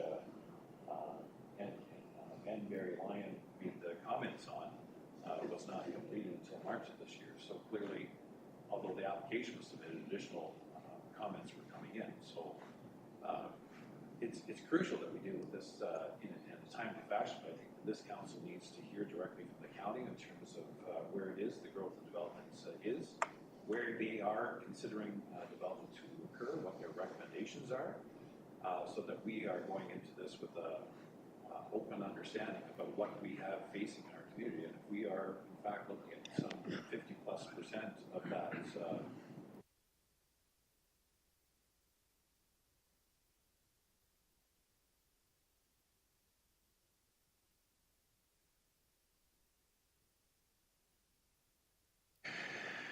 CAO Snell, do you want to weigh in on this? It's up to you at this point, or do you just want direction? You want? Okay, so I think part of the direction then is deferral, and at that point, the direction would be that, and there might be an invitation forthcoming to county staff for this purpose. I'll say that we're thick into the OP review stuff, right? And so it might be a precarious point, maybe that's not the right word, to bring that data forward in the absence of seeing the new official plan text. But I'm certainly involved on a committee that's involved with this at this point. CEO Snell, you decide to say a few words. I guess it just didn't, maybe county council could help me with this. Back in May, the additional presentation was a memo presented by Watson Associates. I assume their staff presented that at county council back in the spring. It was March, I want to say.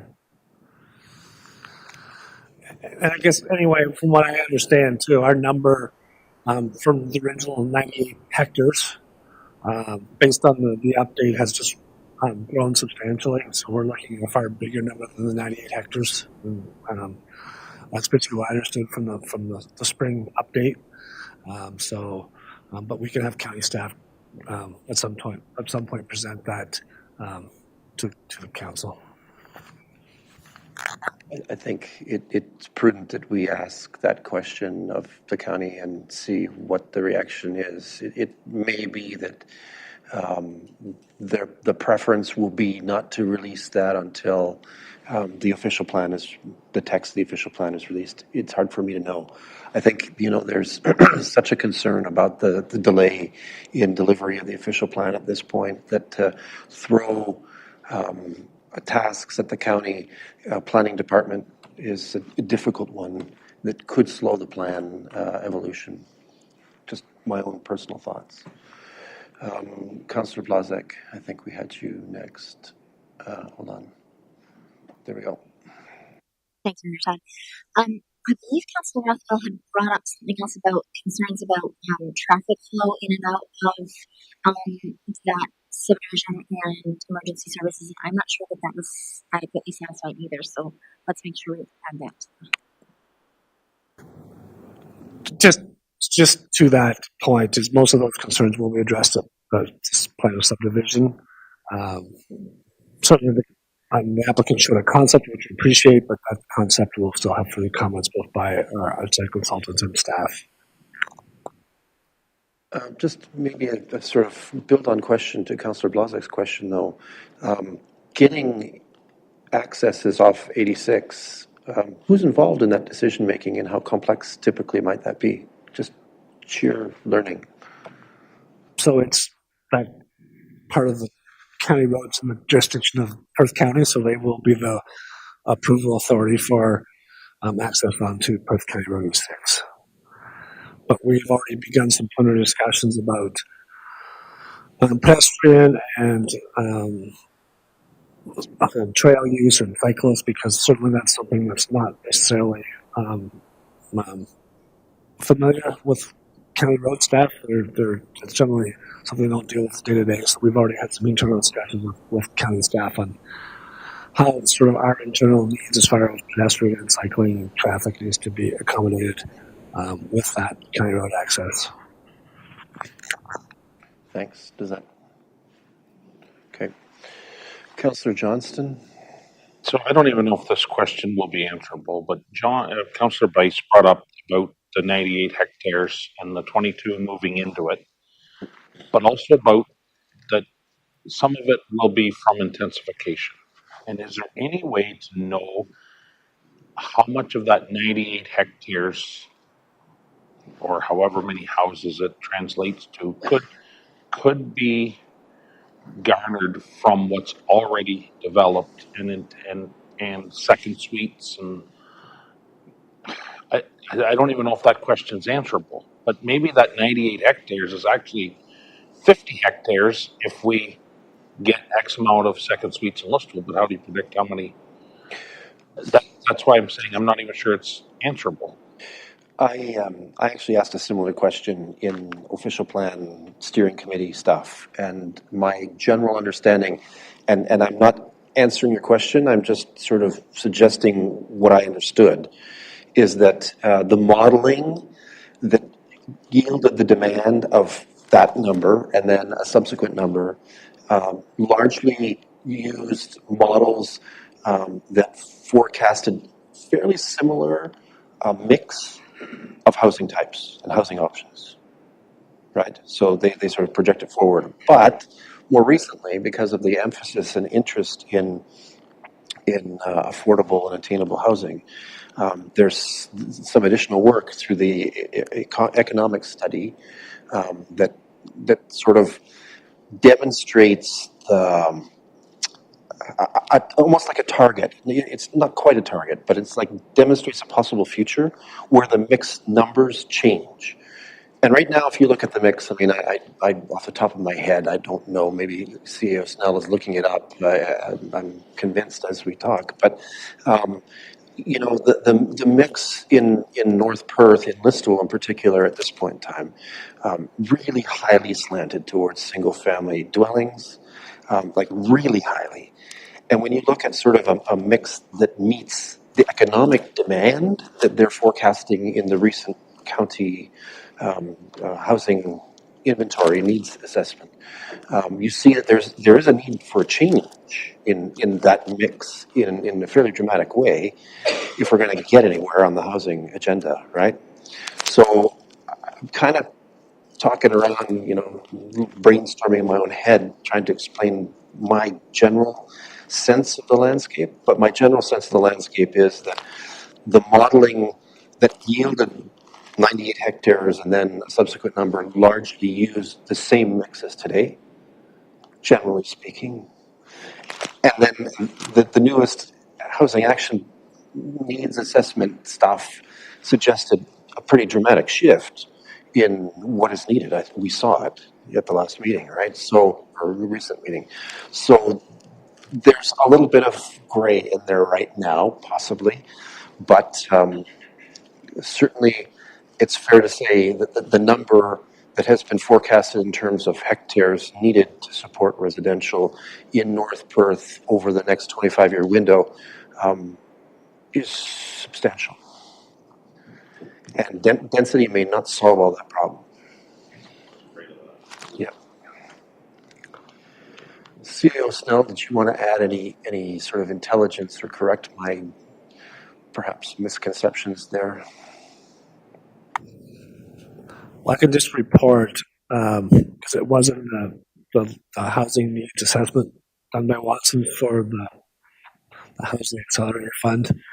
So this is across the county, but generally North Perth, our density is a little bit higher than the other municipalities, but generally 71% of the housing across Perth County is single and semi-attached and mobile homes. 14% of medium densities of townhouses or stacked towns, and only 16% is in high density units. So that's sort of the breakdown of our housing units right now. So I think it's important, and certainly what I think the question where Councilor Jones is coming from is we certainly have to make sure we continue to increase our density both through redevelopment but also in new development. Because, and I'll say it, I'll make the political statement, because single-family homes are land hogs. They eat up land. And we have choices, right? That land gets into play for housing once every 120 years. So there's an issue there. Councillor Rothwell.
Okay, we did kind of wander down a path perhaps that was a little astray of the motion, the motion being to defer this, but the question was what direction do we give to staff? So I think the direction to staff is answer the outstanding questions, particularly with regards to emergency services, ingress and egress. I think there was some concern about that. We understand that might be plan of subdivision level stuff, but please formalize that for us. I think the other questions as identified, but in terms of general, how do we make this decision? From what I'm hearing from the discussion, and colleagues, correct me if I'm wrong, is we want to be a little bit coherent about making this decision because it's an awfully big subdivision. And so we want to be assured that in terms of the broad scope of the future of Listowel and North Perth, that we are making a decision that makes sense, and and I think, just sort of borrow from Councillor Rothwell's line, like why this parcel versus others. So how do we justify that, right, at this point? Am I making sense, or is it too late in the evening for me? Okay, so does that help, CEO Snell? Do you need that sort of built into the resolution, Clerk Klein, that we're sort of directing the CAO to explore with the county and planning authority these kinds of issues? Through you, Mr. Mayor, yes, we could put specifically in the resolution the concerns you've raised, or I had kind of a rough resolution worded that Council of the Municipality of North Perth defer Listowel Ward Official Plan Amendment number 36 to address Council's concerns raised during the public meeting. Nice, simple. It gives a certain amount of latitude. I think that through our discussion, the staff team understands what it is that we're concerned about. Anyone want to add anything more before we consider that resolution? We've substituted it onto the table already, so it's moved and seconded. Councillor Blazek was the seconder. She waved her hand quickly, so. All right. Anything further before we make this decision on this one? All right, let's have that vote.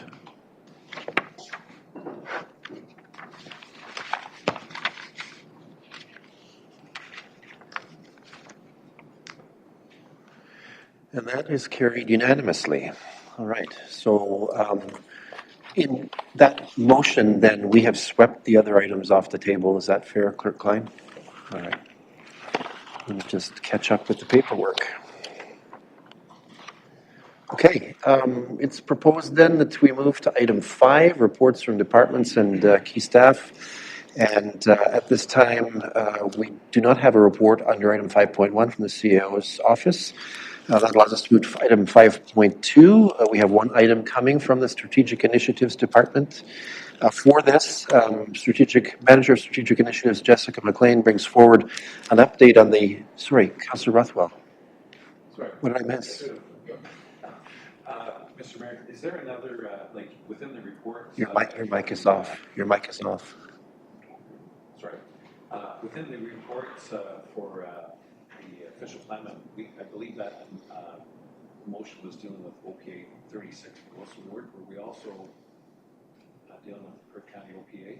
Because the Perth County OPA public meeting is October, the first week of October. Okay. And I suspect they're going to look for comments from us. Is there a separate resolution that we should make through to the county to give those comments? I will turn to the guidance of either the clerk or the CAO, taking advice maybe from the planner in the room.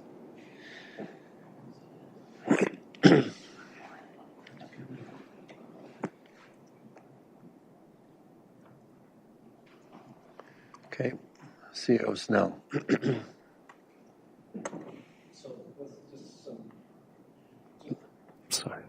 Sorry, just with some consultation with county planning staff, we could proceed with the public meeting at the county level, but have no staff recommendation at that time until North Perth has formally forwarded a resolution through. Okay. So it can hold the public meeting, but not choose to act on that occasion until it gets input from us. Yeah, thank you. Okay. So false start earlier. Ms. McLean is going to tell us about the future of PC Connect Intercounty Transit Service with the recommendation for a budget pre-approval for the purposes of sustaining the service until March of 2025. Welcome. You're up. I'd like to begin this report by introducing Mike Mousley, Manager of Transit for the City of Stratford and staff member overseeing the intercity portion of the PC Connect project. Mike is present virtually tonight to assist with the report presentation and answer any questions that may be directed towards him. So to begin, the purpose of this report is for Council to consider extending the local partnership agreement with the City of Stratford and the Town of St. Mary's for the Intercity PC Connect project. For background, in 2018, the City of Stratford and County of Perth were lead co-applicants for community transportation funding offered by the MTO. Each of the applications were successful and the two PC Connect projects launched in 2020. Perth County leads the intra-county project, and that one provides transportation options through a rural route within the county. The City of Stratford leads the intercity project, which provides transportation options to access KW and London through 3 fixed routes. Route 1 travels KW Elmira to Listowel Monday to Saturday. The City administers this project following the terms and conditions of a local partnership agreement with North Perth and the Town of St. Mary's, and that local partnership agreement expires on September 30th of this year. Staff have met to discuss the possibility of extending the LPA for the intercity project. It was agreed that the most logical date to do so would be to extend it to March 31st, 2025. This aligns with the end date for the MTO funding. Without funding to subsidize the project cost, it would be difficult for the partner municipalities to fund the full cost of the PC Connect service. Councils for the City of Stratford and Town of St. Mary's have both approved extensions of the local partnership agreement. Attached to the council report, you will find the proposed extension agreement as well as PC Connect riderships data for all routes since the beginning of the project period. This summary shows ridership increasing over the lifetime of the project. Since November 2020, Route A, which travels through North Perth, represents 24% of total ridership, and Route 1, which also travels through North Perth, represents 19% of total ridership. The cost of the intercity project is forecasted to increase in the remaining years of the project. At the time of 2023 budget deliberations, City of Stratford staff were projecting the project would cost each partner municipality $160,000 over 2023 and 2024. To smooth out the budget impact, the municipality budgeted $137,500 in 2023, understanding this would result in a budget surplus that could be rolled over into 2024. The 2024 cost of operations has increased since the 2023 budget deliberations, and it is forecasted that the cost would now be $160,000 per partner for 2024. Taking into consideration the 2023 budget surplus, North Perth will require $42,500 additional to be placed in the 2024 budget to fund the intercity project for a total of $160,000. If Council agrees to extend the LPA to March 31st, 2025, there would be project costs incurred by the municipality for the first quarter of 2025, and these costs are yet to be determined by staff. If future provincial funding for PC Connect does not materialize, the municipality can use the existing budget allocation to review and consider its options to provide some sort of public transportation to the public.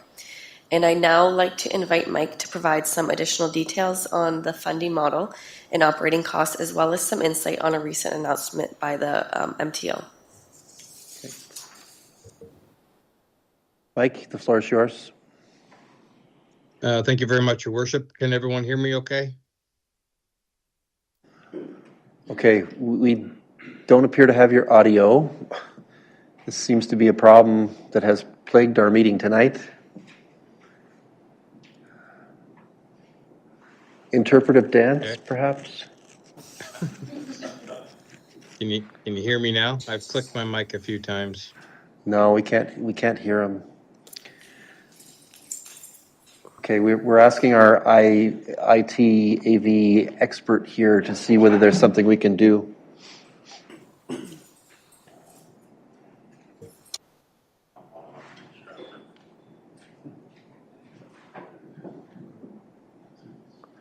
Councillor Johnston points out that our AV IT guru has a cord that looks like it's long enough to stretch to Stratford, Mike. So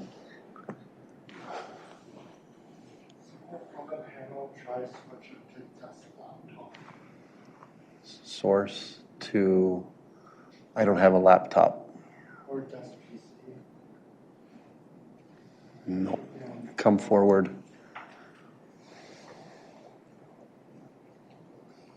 So we want this laptop. Okay. Should he try to speak at this point? Okay, Mike, did you want to try speaking? Hold on, we're not yet.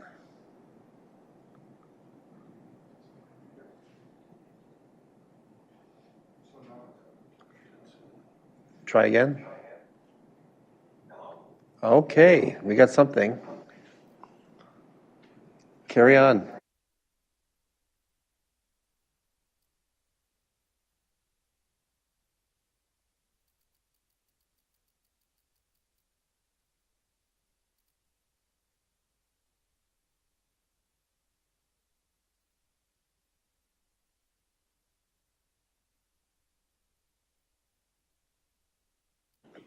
We're trying to determine whether we can increase the volume.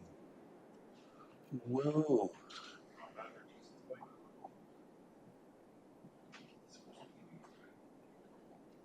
Yeah.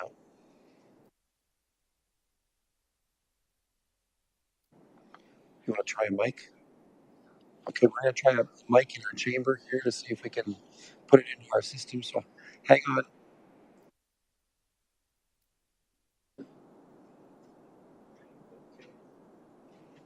Go ahead.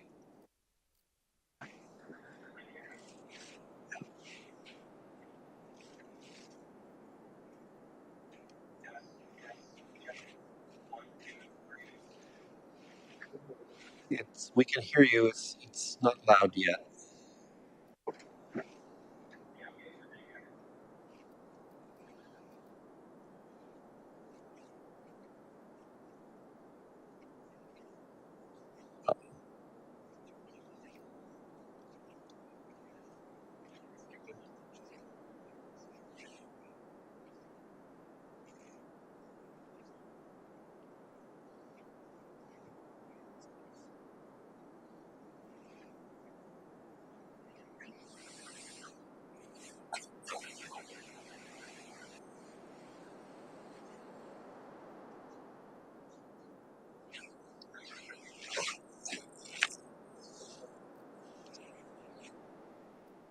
Okay. Can you hear me, Mike? Okay, we can't hear you though. Okay, this is not this is not going well. Most of this stuff is going really well. Yeah, you need to deal with it. Yeah. Okay.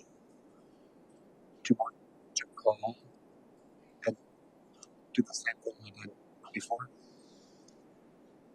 Okay, hold on, Mike. We're trying to figure it out.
Hello, Mike speaking.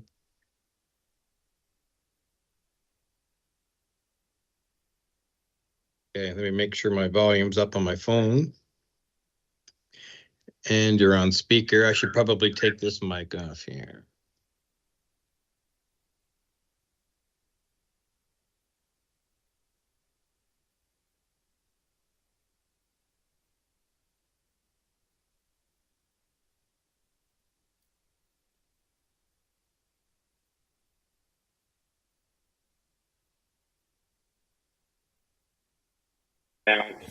Just prior to all our reports being published.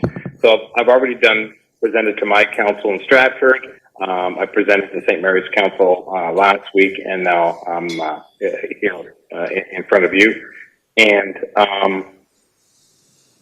so there's a couple of things as we go through this. As most of you know, or all of you know, we launched this program right in the middle of the pandemic, which was a challenge in itself.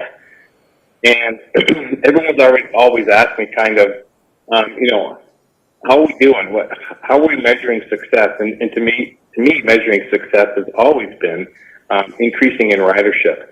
And I look at the ridership data that we have, and just looking from April this year to present, the Route 1, which is KW to Listowel, is more than double. And that's for various reasons. We've worked a lot on Highway 86, staff putting in new stops in the last couple months in Dorking because there was a large request from the people in that area. Country Sisters, we put a stop in, and we just put a stop in Wallenstein just last month, only due to the customer contact of staff with, we love the service and we want more of it. The Route 1, people going to Listowel or people going to these smaller communities or going to, Elmira or St. Jacobs for the farmers market seems to be a big draw. We also have a draw for people going to work in Listowel. LTI is a big draw, and we get some decent ridership from people coming from the KW area up to LTI. So there's a vast majority of why people use the service. And it's really starting to catch on finally after the last few years. So we're pretty happy about that. As far as the funding part goes, Jessica just was talking about the budget implications for next year. I can tell you that the MPO has reached out to all the partners that have a community transportation program, which is about 6 of them in the Southwest. And they've offered again to help out with more funding for 2024 and into 2025 until it ends. Staff here, we're starting to work on the application now. There is kind of a caveat as far as um, they said in the announcement, you'll be moved to the top of the list if your councils, commit to running this fully beyond March 2025. Of course, I've already explained to the MTO and to the province is that anyone that has one of these projects will be hard pressed to commit to this fully without funding beyond March 2025. But it's going to be worded delicately so that this resolution doesn't need to go in with the application by the end of the month. This resolution from councils can go a year from now. There's no rush for this resolution, but it's going to be worded when we do the application that, we're very interested in this. And now, at least for down our way, with GO being gone mid-October, there's very, very few transportation, with only one via coming through here going forward. And I've told the MTO on behalf of all of us, for all my partners, that we don't want to become islands within the county and be able to look down the road and see people, but we can't get there. We have no way of. There's no public transportation, so it's. I'll be working very hard on this application to get more funding.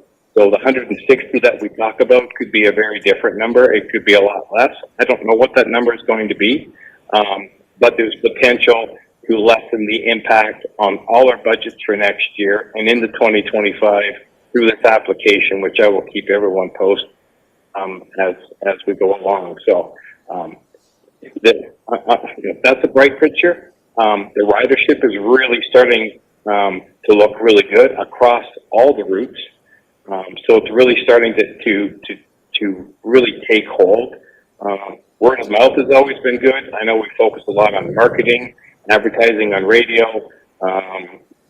We do a lot of free promotions, or promotions not necessarily free. We've done one through the public library that we're going to keep going. It's been very successful. So that's really all my comments I could add at this point, but I'm open to any questions that you might have.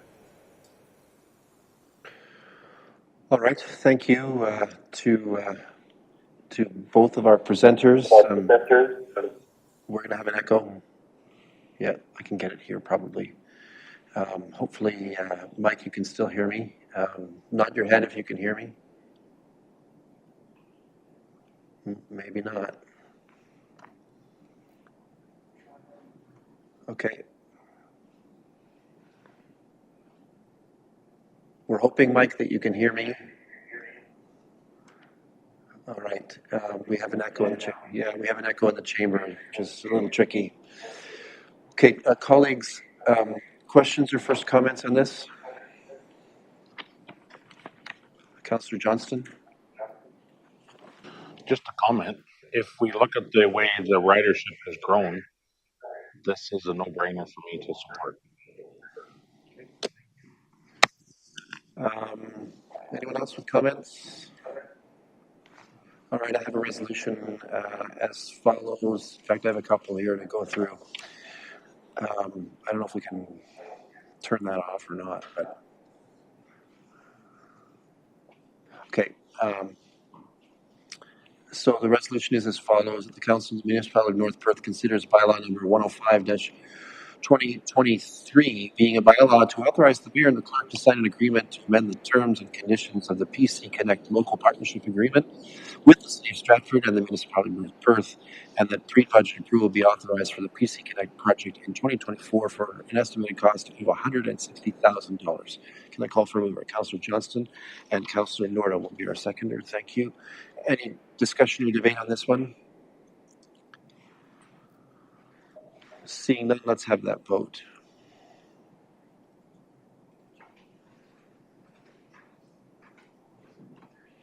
And if we can see that.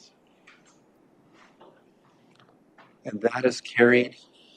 Further, I have the bylaw as follows: that bylaw number 105-2023 being a bylaw that authorizes signing an extension agreement with the Corporation of the City of Stratford and the Corporation of the Town of St. Mary's be introduced, read, and considered read first, second, and third time, and be finally passed, and said bylaw be signed by the mayor and the clerk and sealed with the seal of the corporation.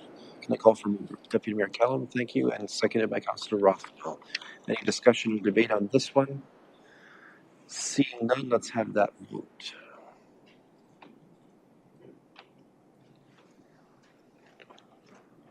And that is also carried unanimously. Thank you, Ms. McLean.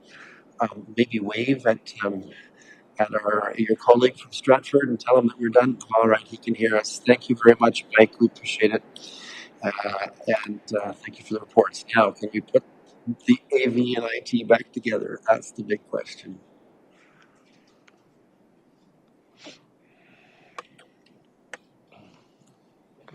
Okay, looks like maybe we can proceed.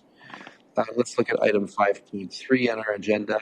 A report from the Corporate Services Department. In item 5.3.1, the clerk has brought forward on behalf of the Council's Governance Committee a report on recommended revisions to Council's procedure bylaw. The intent this evening is to summarize the items that were called out during an earlier meeting when a first review occurred and present a draft of this for our further consideration next draft.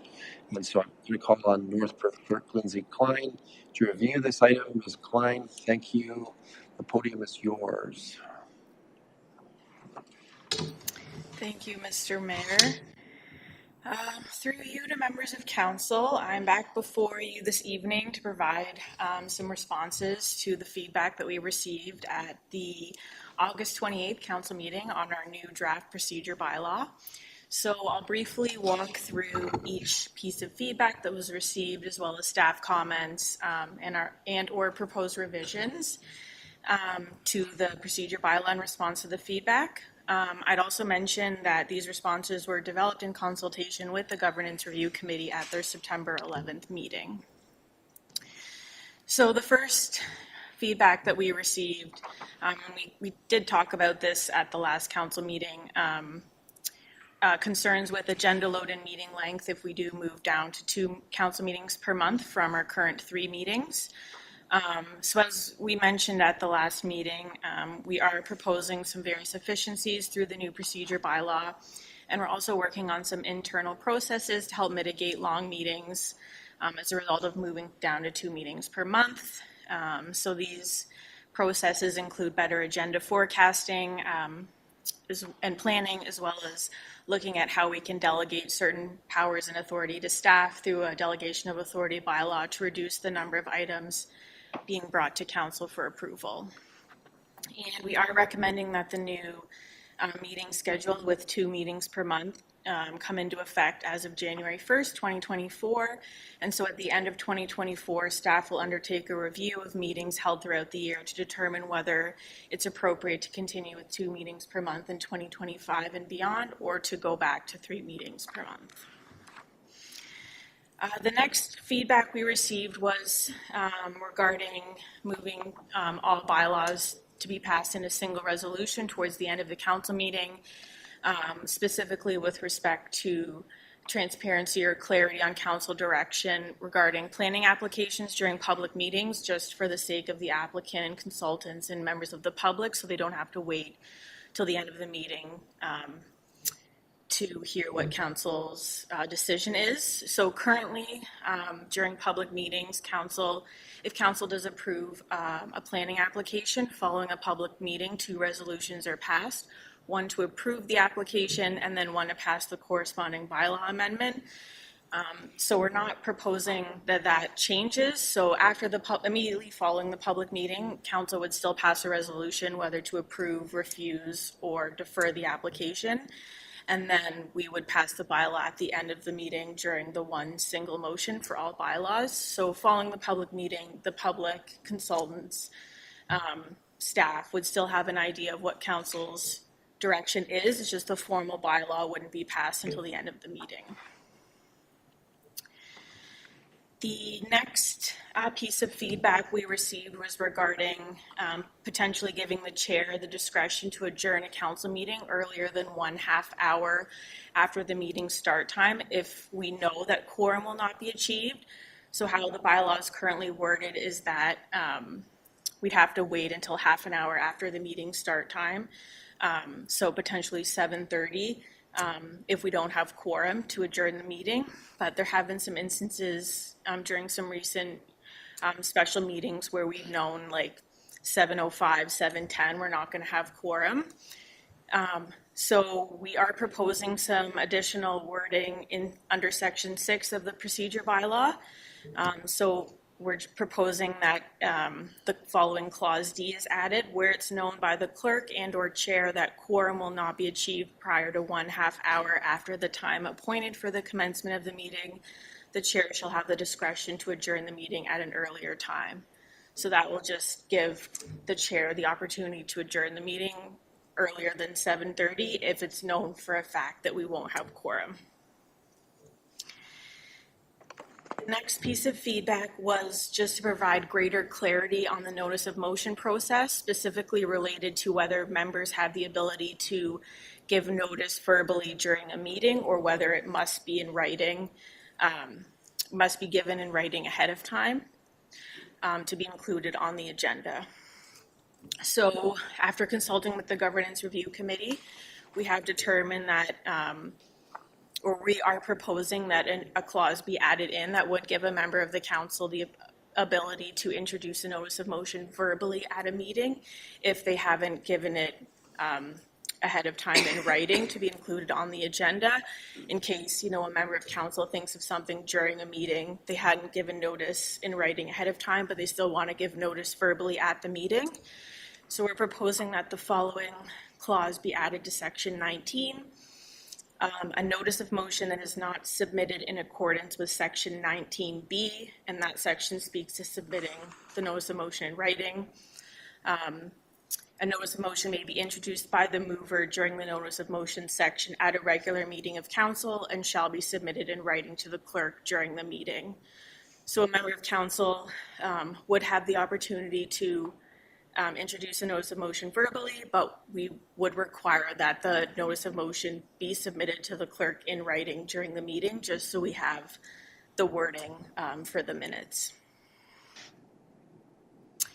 The next feedback that we received was to clarify timelines for staff report requests returning to council.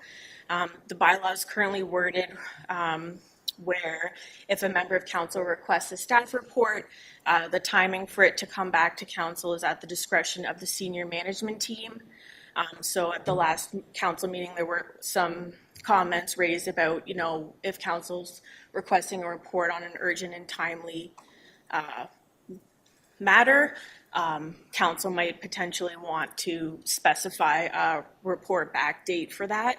So we are proposing the following clause D under section 20. Council may request a specific report back date for matters of an urgent or timely nature, and the specific report back date shall be included as part of the resolution passed under section 20A, which is the resolution passed to request the staff report.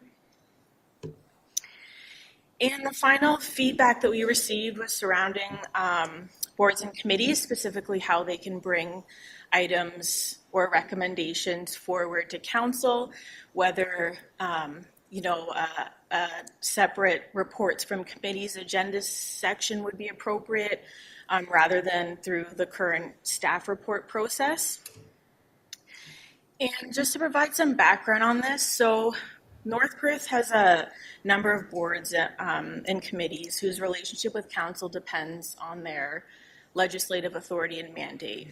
So I would say our boards and committees can be broken down into 3 categories. We have our quasi-judicial committees, which are committees that hold hearings to resolve disputes or make decisions on matters that fall within their specific jurisdiction.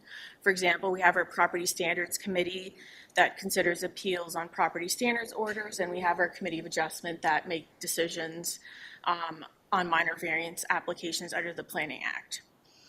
And then we have our advisory committees, which are committees established by council. They're created by council, and their role is to provide recommendations and advice on matters related to their mandate within their terms of reference. So, for example, a Recreation Advisory Committee or Economic Development Advisory Committee. And then we have our local boards, which are defined under the Municipal Act, and they're governed by specific provincial legislation. So we have, our North Perth Public Library Board, which falls under the Public Libraries Act, and we have our Police Services Board, which falls under the Police Services Act. So for boards and committees, the current process for them to bring recommendations forward to council is outlined in section 4.8 of our procedure bylaw.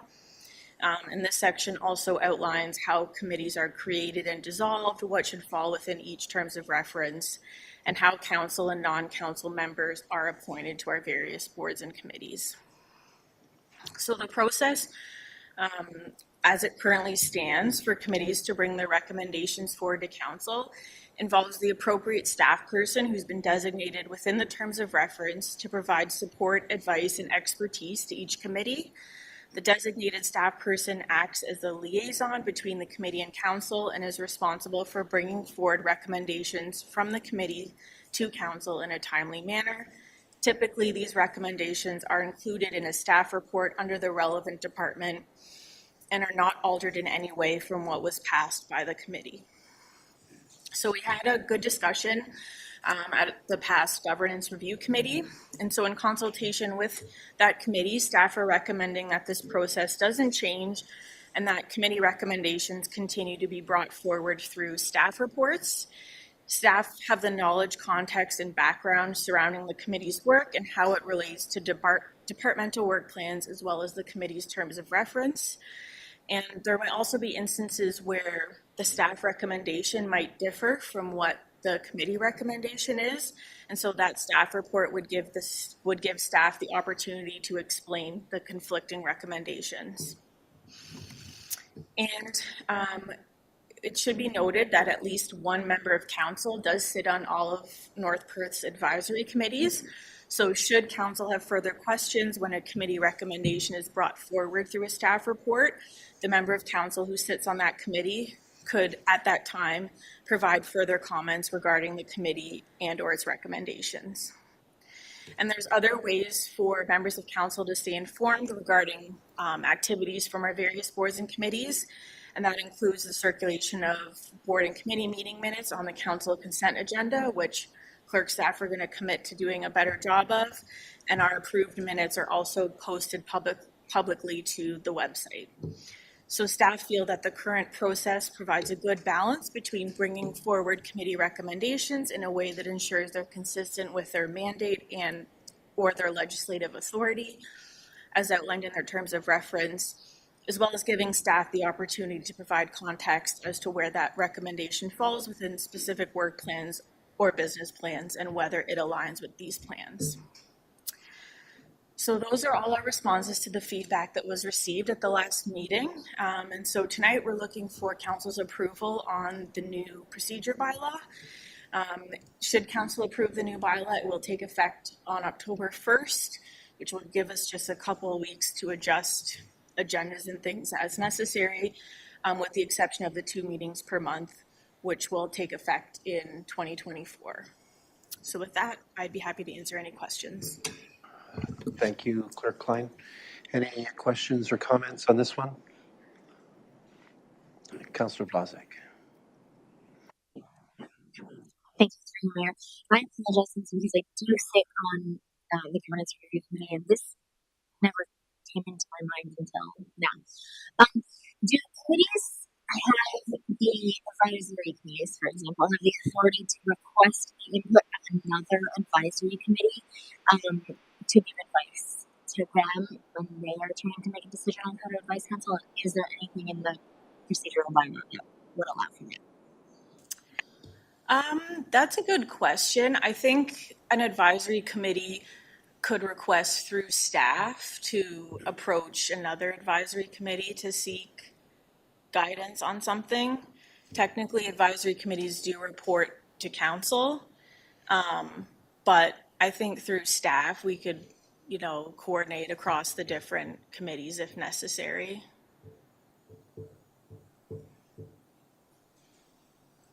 Okay, like nothing needs to be put down for the procedure. That's just. I would say, yeah, it'd just be an internal process, yeah. CEO Snell? Just going to expand on that too. I guess the option always to council could also direct any recommendation they receive from the committee to another committee if they felt appropriate. Okay. Anyone else with questions or comments? Councillor Rothwell? Thank you, Mayor Todd, and thanks, Lindsay, for your report. Just with the agenda side of this magnitude, I'm concerned about what's going to come October, well, January, in terms of the 2B format. And when I look specifically, like when we're going through our agenda package this month, to get from page, the agenda portion in terms of setting it out, page 1, 2, 3, in this case, 4, to get to the actual meat of our reports, it takes a long time to slide through things.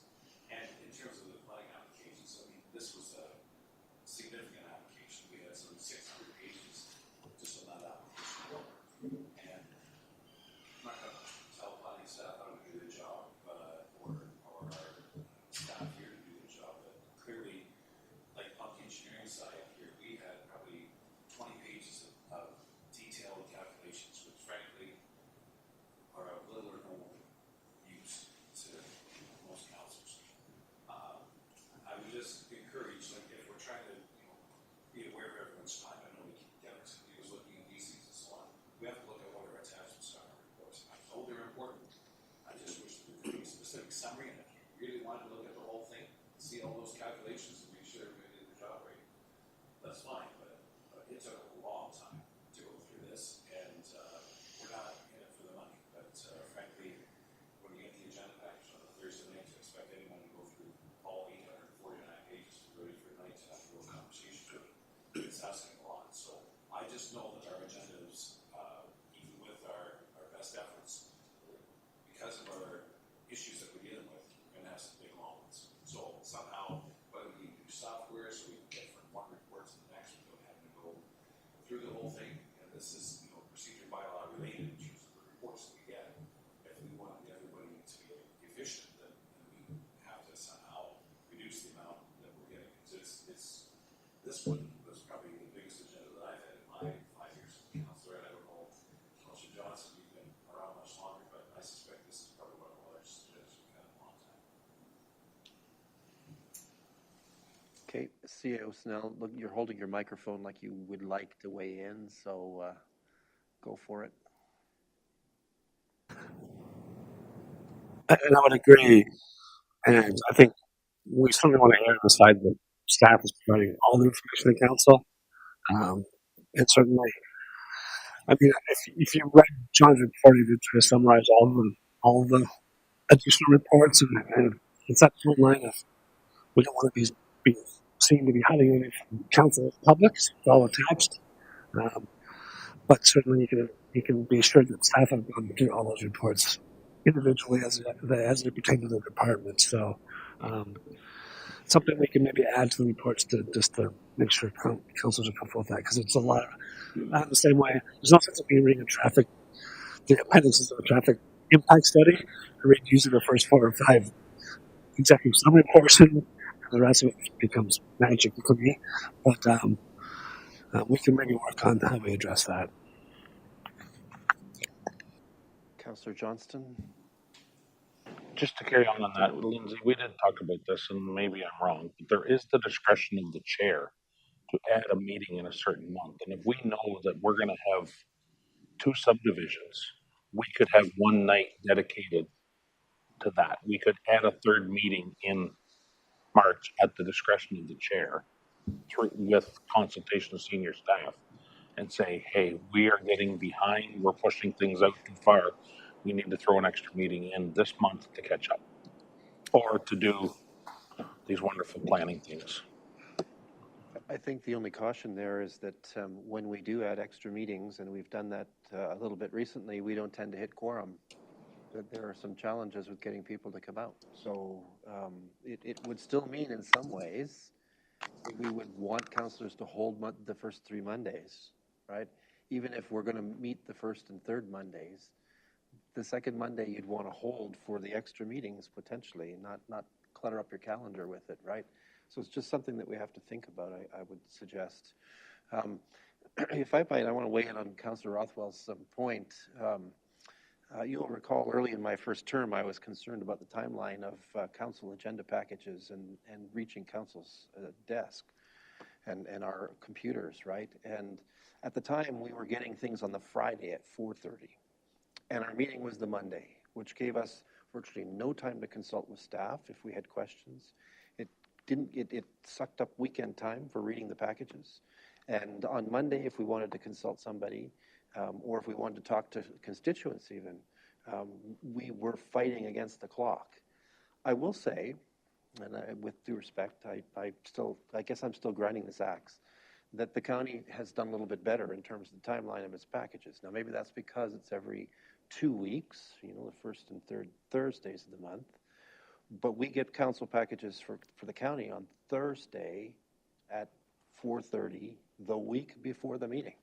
So it gives us lots of runway as councillors to do our homework, to read, to consult our constituents. And that's a concern that I continue to have, that this one was a doozy. You're right, Councillor Rothwell, and having the opportunity to have a longer runway with the package, to me, makes a little bit of sense. Hopefully, moving to 2 meetings a month creates the opportunity for that. I seem to be acquiring a frog in my throat at this point. That's interesting.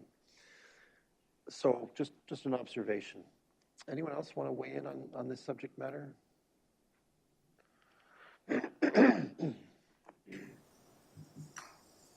All right. Then let's consider the resolution as follows, that bylaw number 106-2023 being a bylaw to govern the calling, place, and proceedings of the Council of the Municipality of North Perth be introduced, read, and considered read a first, second, and third time, and be finally passed, and the said bylaw be signed by the mayor and the clerk and sealed with the seal of the corporation. Can I call for a mover? Councillor Blazek and Councillor Anstett will be our seconder. Thank you. Any further discussion or debate? Councillor Rothwell. Just one item, thanks, Mayor Todd. Through you, Lindsay, clearly just tonight we had a situation on our drainage matter, so it's the first and second time. So staff will be mindful that when it comes time for all the bylaws to be adopted, that'll have to be separate from the statement. Is that correct? It happens from time to time, but we just have to make sure that we're on the point behind staff.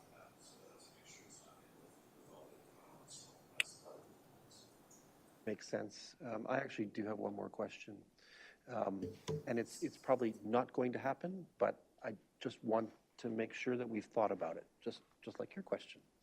So if a staff member brings forward a report from committee advice, and their opinion differs from the committee's opinion based on the committee having passed a resolution, does the chair or someone on the committee get to see the staff report before it comes to council so that they understand that the committee's work is being recommended essentially against?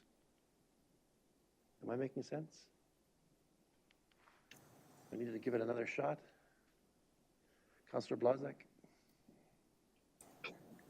So I'm feeling from Councillor Johnson that he's maybe going to say exactly what I'm thinking. We did discuss this in the Governance Review Committee, and because there is a member of council sitting here as the staff is giving the report, we have determined that if the staff report is different than the council report, that is the opportunity for that councillor who sits on that committee to weigh in and let everybody know that that was different than the recommendation from the review committee.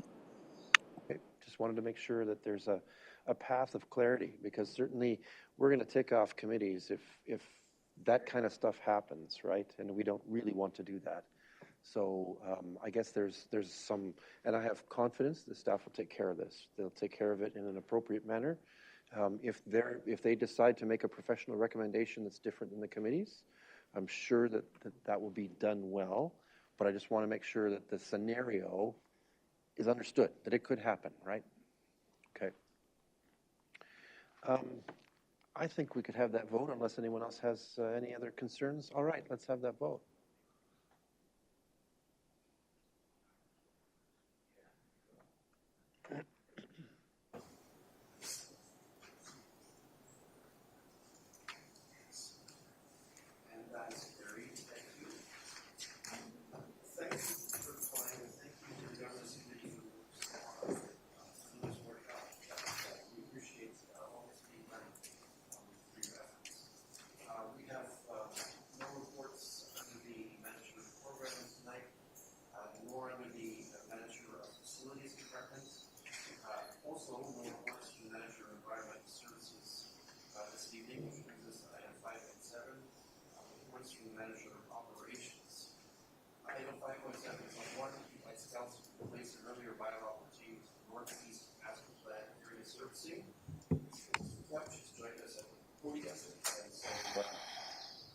So we'll have his report at this hour. Mr. Couch. Thank you, Mayor. Thank you, members of council. This is a housekeeping item. This is the same bylaw that was presented to you a couple months ago with an amendment really on the types of payment plans that are available to existing residents in the Northeast Master Plan. The one paragraph reading section 12 to 16 of the new bylaw relate to options for homeowners and businesses to notify the municipality of their intention to pay using annual installments or to pay the full amount at the time of billing is an optional change that we give to those residents and those commercial businesses that are within the Northeast developing lands. So that housekeeping amendment is in front of you for your consideration and approval and bylaw changes. All right, thank you, Mr. Couch. Questions or comments from council at this point? I'm not seeing any. So I have a resolution and a bylaw enablement resolution as follows: that the Council of Municipality of North Perth repeals bylaw 45-2023 and the new Northeast Master Plan Area Servicing bylaw 101-2023 be approved. Can I call for a mover? Councillor Johnston, thank you. Seconded by Councillor Anstead. Thank you. Any discussion or debate? Seeing none, let's have that vote.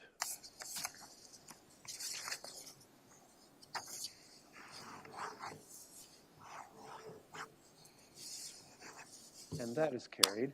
And now the bylaw, that bylaw number 101-2023 being a bylaw to repeal and replace the Northeast Master Plan Area Servicing bylaw, be introduced, read, and considered read a first, second, and third time and be finally passed, and that the said bylaw be signed by the mayor and the clerk and sealed with the seal of the corporation. Councillor Nordin will move. Who will be our seconder? Councillor Rothwell, thank you. Any discussion or debate? Seeing none, let's have that vote.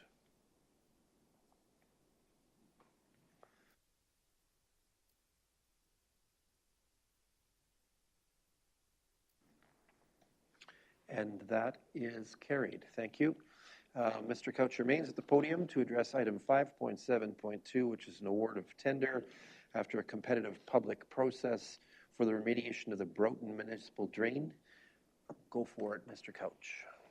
As we're let for the improvements to the Broughton Municipal Drain, we have the engineer's recommendation and staff recommendation regarding awarding to J.C. Millwrights the low bidder. Thank you. Any questions or first comments on this matter? Councillor Nordin. Thanks to Mayor Kiesenberg. I'm just curious, has this contractor been working in those parts? Yes, they have. They've done municipal drainage work and some other works. They've also worked for other lower tiers in Perth County. That was part of the review that was done through procurement as we hired them. Actually, it was last year. Okay, thank you very much. Thanks, Councillor Nordin. All right, any other questions or comments on this one? Councillor Johnston. Just really quick, and it deals with the next tender, that these are nicely under budget, about 10% under budget, which is nice. We would approve of that. All right. So we have a resolution here as follows: that the Council of the Municipality of North Perth awards tender NP-051-23T Broughton Municipal Drain as per the recommendation from Dietrich Engineering Limited to J.C. Millwrights Inc., Listowel, Ontario, in the amount of $172,638.20, excluding HST. Moved by Deputy Mayor Callum, seconded by Councillor Johnston. Any discussion or debate on this one? Seeing none, let's have that vote.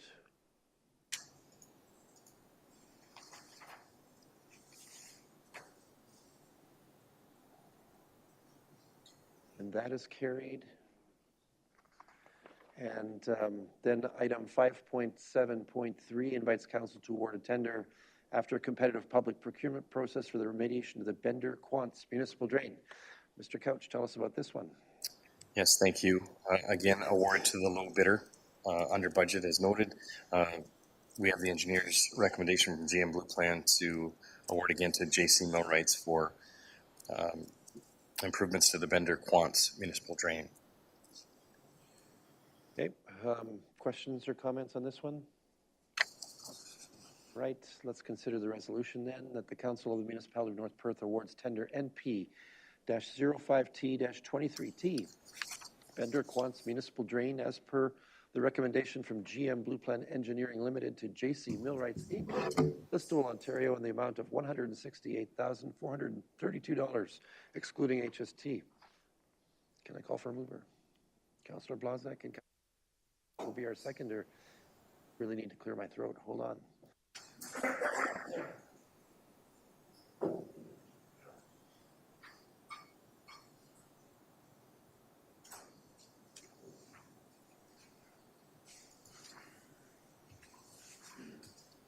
All right, let's see if that's any better.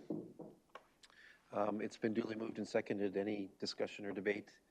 Let's have this vote.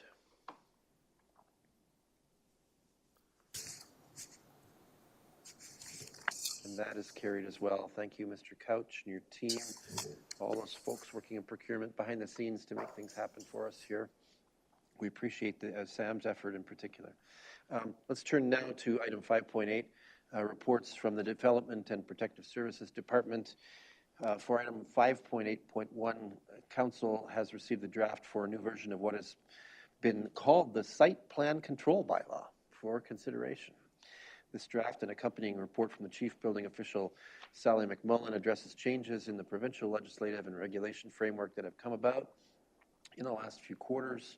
It is clear that our days of seeing site plans at a council meeting are coming to an end based on mandates from the province. I'm going to call on CBO Sally to offer some comments. Ms. McMullen, welcome. Good evening. Through you, Chair and Mayor Kaysenberg and members of council. It's nice to see you tonight in a new capacity. I do have a brief slideshow to highlight the changes that this new site plan control bylaw brings. So this is not an update. You could call it an update, but it's not an amendment to the existing site plan. It's a repeal and replacement situation that's being recommended here. So if we could go to the next slide, please.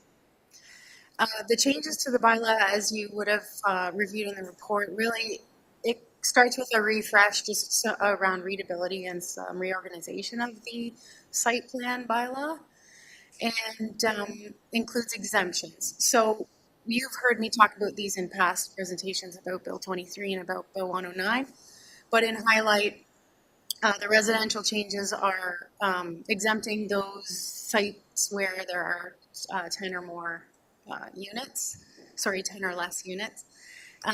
And I've also included some temporary uses here. I went back to a bylaw that I wrote for another municipality in the southern part of the province and just looked at the different temporary uses that they have there. So I expanded, recommending to expand the list here for things like tents and other temporary things that may occur on a site for a period of less than 120 days. Required additions, these would be things that are required under different pieces of legislation or statutes, things like fire code additions. And you'll recall from Bill 23 that we're no longer able to regulate landscape and architectural design in as far as it doesn't relate to public safety or health. So if there was something, I think the example I gave you in the past was a type of siding that has a particular difficulty in fighting fire, then you wouldn't put that on a building that had several stories. So that's the kind of thing where site plan can still address architectural design, but largely landscape and architectural design are exempt. And then one of the major changes from some people's perspectives, I'm sure, is recommendation that we include a mandatory pre-consultation in our site plan control. So right now, pre-consultation is only mandatory for county planning applications, that being official plan amendments, subdivisions, and oh my goodness, escapes me. Official plan amendments, subdivisions, and nope, zoning bylaws are local. Anyways, consents. There it is, consents. So those are the only ones right now that require a mandatory pre-consultation, and I'm recommending through this bylaw that we include site plan control in that. We have been effectively doing this in practice. And it's working, I think, fairly well since I've been here to ensure that an application that's received is in really good shape when it arrives. And that certainly helps us through the review process to move things along. And the approval authority in the Planning Act has really removed council from the potential of being a planning authority on this one, or approval authority on site plan control, and instead changed the duty of council to be that of appointing somebody on staff or an officer of the municipality to be the approval authority. And in this case, the recommendation is that that be appointed to the CAO. Next slide. And this, if we could just move the picture there. This is the excerpt of the Planning Act that gives us that direction, and I just wanted you to have that wording to have a look at it. So the council passes a bylaw under this section 41, which is site plan control, that the council shall appoint an officer, employee, or agent of the municipality to be that approval authority. So that's the section that gives you that direction. It's section 4. And then next slide. I wanted to give you a little bit of an update on how the process looks in site plan control and what the objectives certainly are of staff and the things that we've been working towards, which is to be really clear about application requirements. And I think it's most effective for an applicant if that can be very site specific. And that comes through getting together and talking about it and having the opportunity to review those things in advance of an application coming forward. We want to offer that site-specific guidance. We want to do that in order to receive an application that's really well put together, has all the required information, and that way we can be quite efficient with our review. The Planning Act gives 30 days for us to look at an application and determine whether or not it's complete, and then 60 days within which to review it. And in that 60 days, a lot of activities happen, both internally here and then back to the applicant for revision and then back to us. And they, in the time that it's in their hands that we've passed that ball back to them, they're looking to their consultants to do that work. And they're not always necessarily available at the day that their client calls them either. So a lot of stuff happens in that 60 days. Our objective certainly is to meet the statutory timelines and to be as efficient as we can with this process and avoid those fee refunds that we talked about that came through Bill 109 and were enacted earlier this year in 97. And then we also just generally, we want to be responsive to development. So people put energy and time into their plans. We want to be able to review them in a timely manner and get information back to them. So in an effort to avoid delays, I propose the following, or we have enacted many of the following practices. So how do we achieve this? If you could click once more. Is that we provide the applicants with a guidebook. So in addition to the bylaw that you're seeing tonight, we've also gone through the guidebook that exists and updated all the language, made it a little more clear, pulled out some old references, and that's a really important application tool. I think it's a bit overwhelming when a person first receives it, if they're not already a consultant working in this area, but it does give them proper reference to each piece of this process and how to do the assignment, essentially.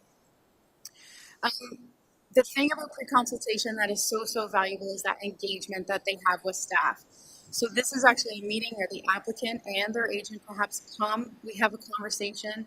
There's staff there from various departments, from engineering, sometimes from the Conservation Authority or MTO, depending on the site. And there's a real opportunity there for the developer to ask questions of staff and for staff to ask questions to the developers. So we have a proper discussion about what is it that's being proposed. How do you think you'll do this? What does that actually look like? Those kinds of things can actually get talked about between people who are going to be reviewing these documents. So we get a sketch from the applicant, we get some parameters, and we get to really flesh it out together. And that way, the site-specific advice that we give them following that meeting, which is in a written record for that applicant, is very site-specific. And I think that engagement, going back and forth, saves just a pile of emails that someone has to monitor and make sure that information is being shared with all the appropriate parties. So that engagement at that pre-consultation is quite a valuable piece, quite a valuable activity for all parties involved.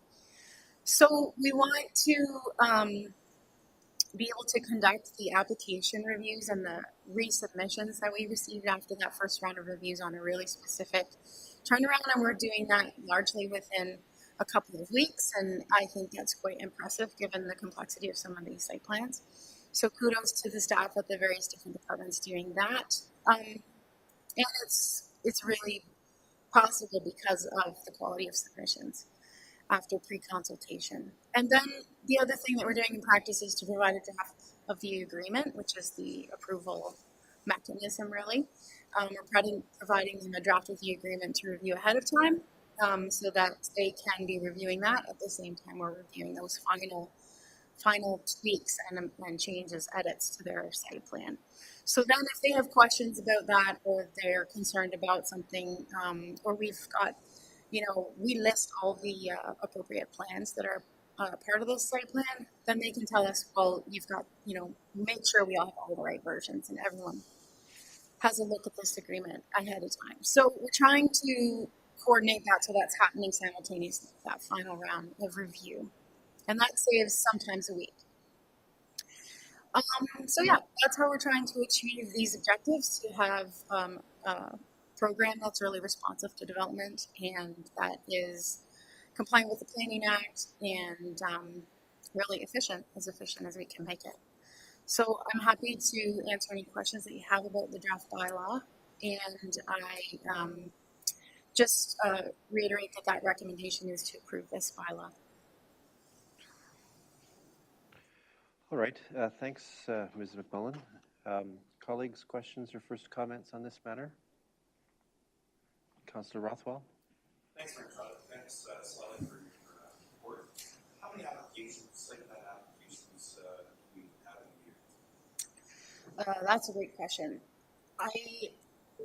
Let me just look right now. I have it open. Right now we have about 7 in circulation, but we have another 8 to 10 that we've pre-consulted on that we anticipate still getting this year. And I think that's a bit lower than the previous couple years. Okay, so my question is the bylaw proposals to appoint as per legislation to our scale, and frankly, Council Scale's table desk is full. And it's not just to sign off an agreement, but it's also important to see what the review is and the staff operations system. So there's an additional burden here on our city, otherwise currently, because we chief building official, and then we get, the council gets an update from time to time in terms of where we're at, in terms of applications. So my concern is, in terms of what the change is going from the chief building official position in terms of the delegation the council has done to our CAO, which we know is quite busy. So that's my issue of concern. I can't fight against legislation. I just want to read it well. I don't necessarily think that this is a step forward in terms of trying to deal with workload efficiencies within our CAO. That's my concern. Perhaps you say it was wrong. Yes, I actually am interested in an answer to that question. Have you modeled what you think your time is going to be dedicated to this, and where time will be traded off against other priorities of yours? Thank you, Council. Thank you for the question, Councillor Rothwell. So we've worked a little bit through this with building and planning, and it's really going to be a process. And hopefully the process we set up is I'll be able to see everybody who's done the review of the site plan. Therefore, again, I'm not a technical expert, so I won't be able to necessarily take a look at the traffic components or those things. But I just want to make sure before I sign off on the site plan that everybody who should look at it has looked at and signed off. I think that's the most important thing. That to me doesn't take much time, but that will be really my requirement before it's approved, is just to make sure everybody else has signed off for the approval.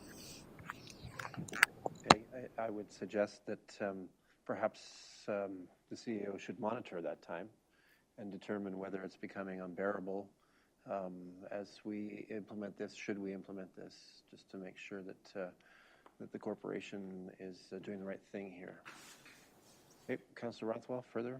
And just further to that point, and we didn't talk about this through you, Mayor, to Sally. We didn't talk about this in the report, but is it anticipated that there will be sort of some reporting through the council in terms of quarterly or whatever, or annually in terms of site plan approval with the municipality, or how does council know in terms of this delegation how many we have, where they are? Because frankly, these are usually very good news stories in terms of local business expanding or some new development. So it's not to steal anyone's thunder. It's just to share, frankly, good news out there that otherwise usually comes before council, so it's a public event as opposed to an ability sometimes even picked up in the press. So the question is, how do we convey that information not only through the council but through the public about these stories? That's the concern. Sure, through you to members of council. I think that the foundation right now for your first question too is that we've developed a standard operating procedure for how this process looks, and we've written it down. And in there, it includes a summary to the CAO of the process that has occurred and the recommendation of staff.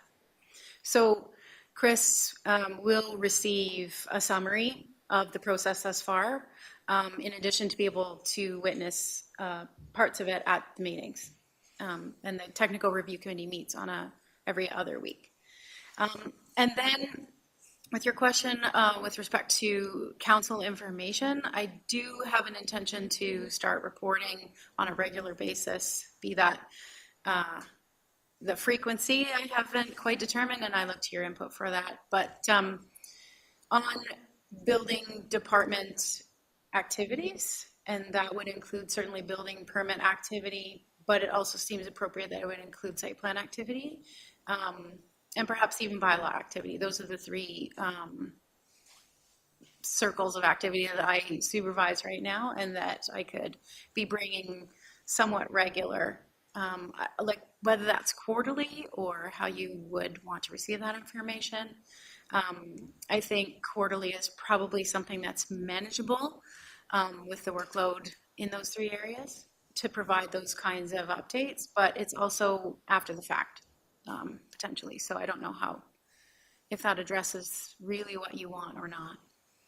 I'm grimacing a bit, certainly, and I think the reason I'm grimacing is that people are interested in these kind of developments in our community, right? So they're interested in what's happening with these site plan approvals, and they ask questions, and in some ways we've had some answers because we've seen them at the table, but it seems like now we're not going to see some of this at the table, and so as a consequence, people will come up to us in the public domain and say, hey, Councillor Anstett, what's happening? And we won't necessarily know in a timely fashion, which concerns me a little bit. But anyway, just expressing that concern. I have lots of talks with people where I say, I'm just the mayor.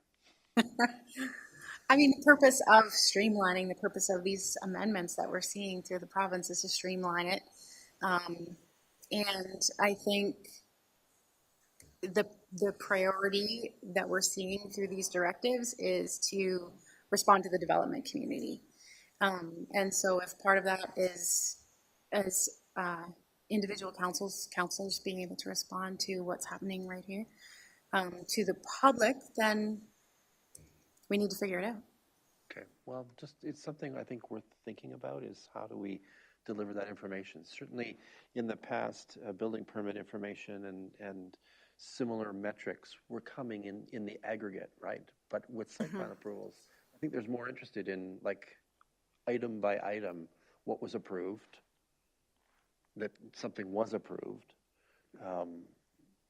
just as an observation. I don't want to clog up the system, but like there's different levels of metrics here perhaps that are of interest, or different levels of reporting that might be of interest to some of us at least. CEO Snell, you look like you were going to comment again, so I'll give you that opportunity. I think, and I understand certainly when the public sees something, especially being built in a commercial area, and they have questions.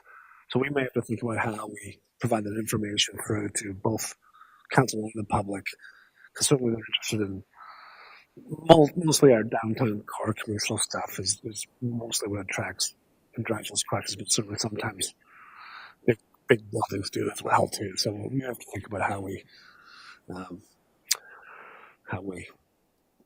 display that information to the public and the council. Yeah, everyone wants their Swiss chalet, so if we don't have the news when it's become obvious, then we're in trouble. Go ahead. If I may, a question back to you. Do you think that it is more about the public understanding what site plan control is about, and that essentially every commercial and every industrial and every institutional site is going to go through this process, and it's about the functionality of the site? Or is this about announcing upcoming developments? And is that the job of the building department? Yeah, fair. And I don't know the answer with confidence. I don't want to sort of express my opinion too loudly, right? But I think people want to know what's changing in town. And there are only a few sources that give that to us, right? Building permits and site plans sort of give us hints about that. So that's why I'm asking. Go ahead, CS now. I mean, people quite often ask questions that staff don't know. Staff are closely asked about a new business coming to town. Well, any new businesses don't have to tell us that they're coming to town. So we don't know that. I mean, people think we know. We don't necessarily know. So there is sometimes too, we just don't know either, which is, I know, a difficult answer for people to hear, but it's sometimes, I guess it's up to the developer or proponent or business proponent to make that announcement and not the municipality. Fair enough. Councillor Norton? Thanks to Kissenberg. I wouldn't say it would have to be like a full-on report or anything, but maybe even something with the consent agenda, like just a little heads up every couple of months is totally fine by me. Okay. Any other questions or first comments? Okay, I have a resolution for our consideration as follows. That the Council of the Municipality of North Perth repeals bylaw 158-2015 as amended and replaces it with bylaw 76-2023 site plan control bylaw. Can I call for mover? Councillor Rothwell, seconded by Councillor Nordum. Thank you. Any discussion or debate on this? Let's have that vote.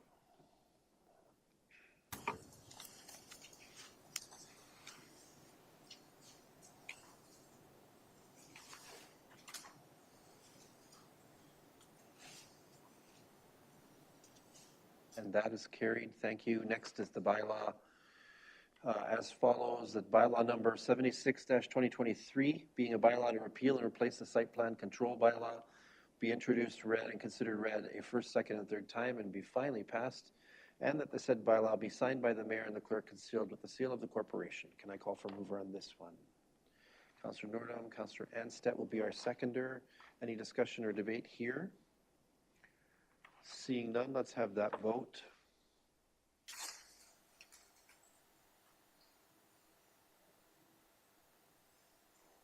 And that is carried. Thank you. Thanks to Ms. McMullen for the work that is represented in that effort to modernize things. That brings us to item 6 on our agenda. Councillors, any requests for reports from our staff or from committees? Councillor Blazek. This isn't a new request. It's a request for an update on a report.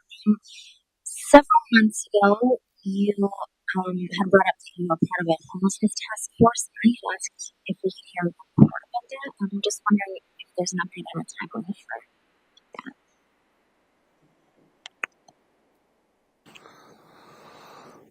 So we have included in the minutes of the consent agenda, they're not really minutes from the task force, but they're really action items coming out of the task force.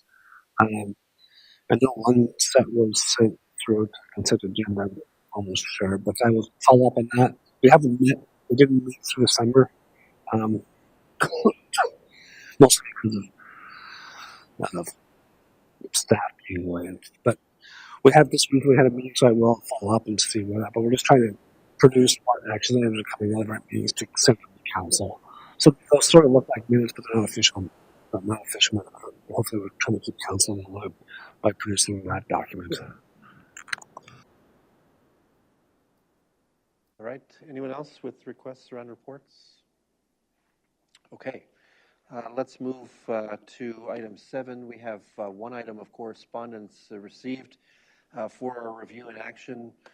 We have received a request for road closures related to the 2023 Remembrance Day Parade in Listowel to happen in November in areas surrounding Listowel Cenotaph. And I do have a resolution to respond to the request as follows: that the Council of the Municipality of North Perth approves the road closure request from the Listowel Legion Poppy Committee for the 2023 Remembrance Day Parade and Cenotaph service on Saturday, November 11th, 2023, commencing at 10:30 a.m. for the following route: commencing at the Legion branch down Elizabeth Street to the outpatient building, across to Inkerman Street, around past Shoppers Drug Mart, up Wallace to the Cenotaph, and proceed back up Elizabeth to the Legion, and that North Perth Public Works, Fire, OPP, and Perth County EMS be advised of the event. Moved by Deputy Mayor Kellum, seconded by Councillor Blazek. Any discussion or debate? Let's have that vote.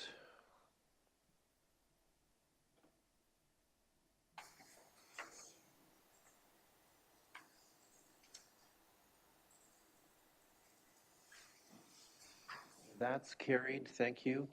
Let's turn to some bylaws that have been recommended to us for our attention here. For item 8.1, I have as follows: that bylaw number 104-2023, being a bylaw to amend bylaw number 71-2023 for the Mueller Municipal Drain, be introduced, read, and considered read a first, second, and third time, and be finally passed, and that the said bylaw be signed by the mayor and the clerk and sealed with the seal of the corporation. Moved by Councillor Johnston, seconded by Councillor Rothwell. Any discussion or debate on this one? Seeing none, let's have that vote.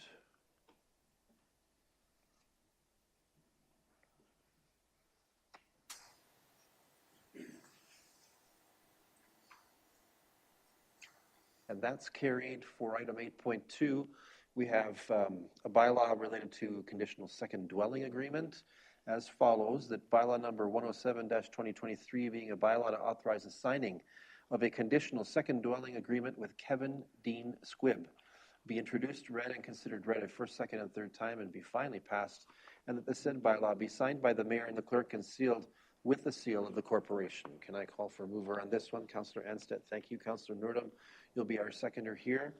Any discussion or debate on this one? Seeing none, let's have that vote.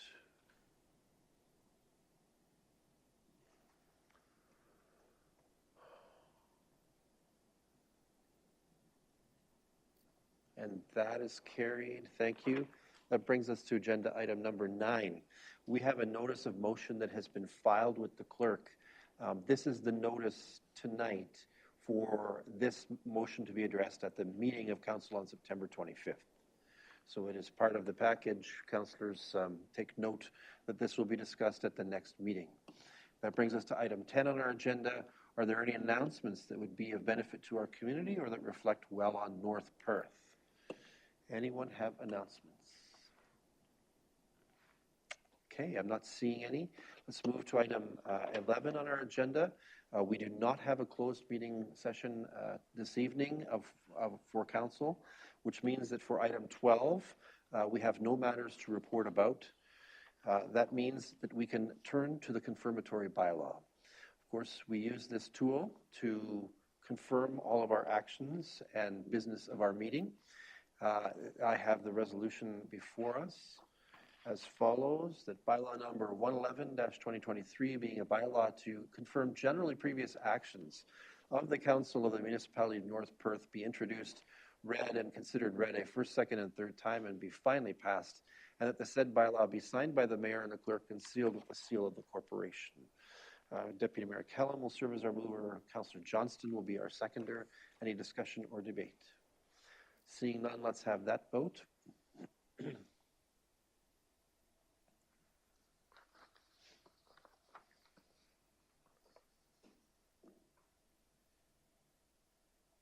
And that is carried. And that means we've come to the magic point of adjournment. We will consider a motion to adjourn as follows. The council meeting adjourns at 10:21 p.m. to meet again for general council business on Monday, September 25th, 2023 at 7 p.m. Can I call for a mover? Moved by Councillor Noordam, seconded by Councillor Anstedt. Not debatable. Let's have that vote.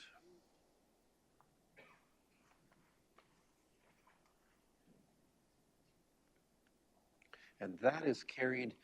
Colleagues, we meet again Monday, September 25th, 2023. Until that point, council is adjourned.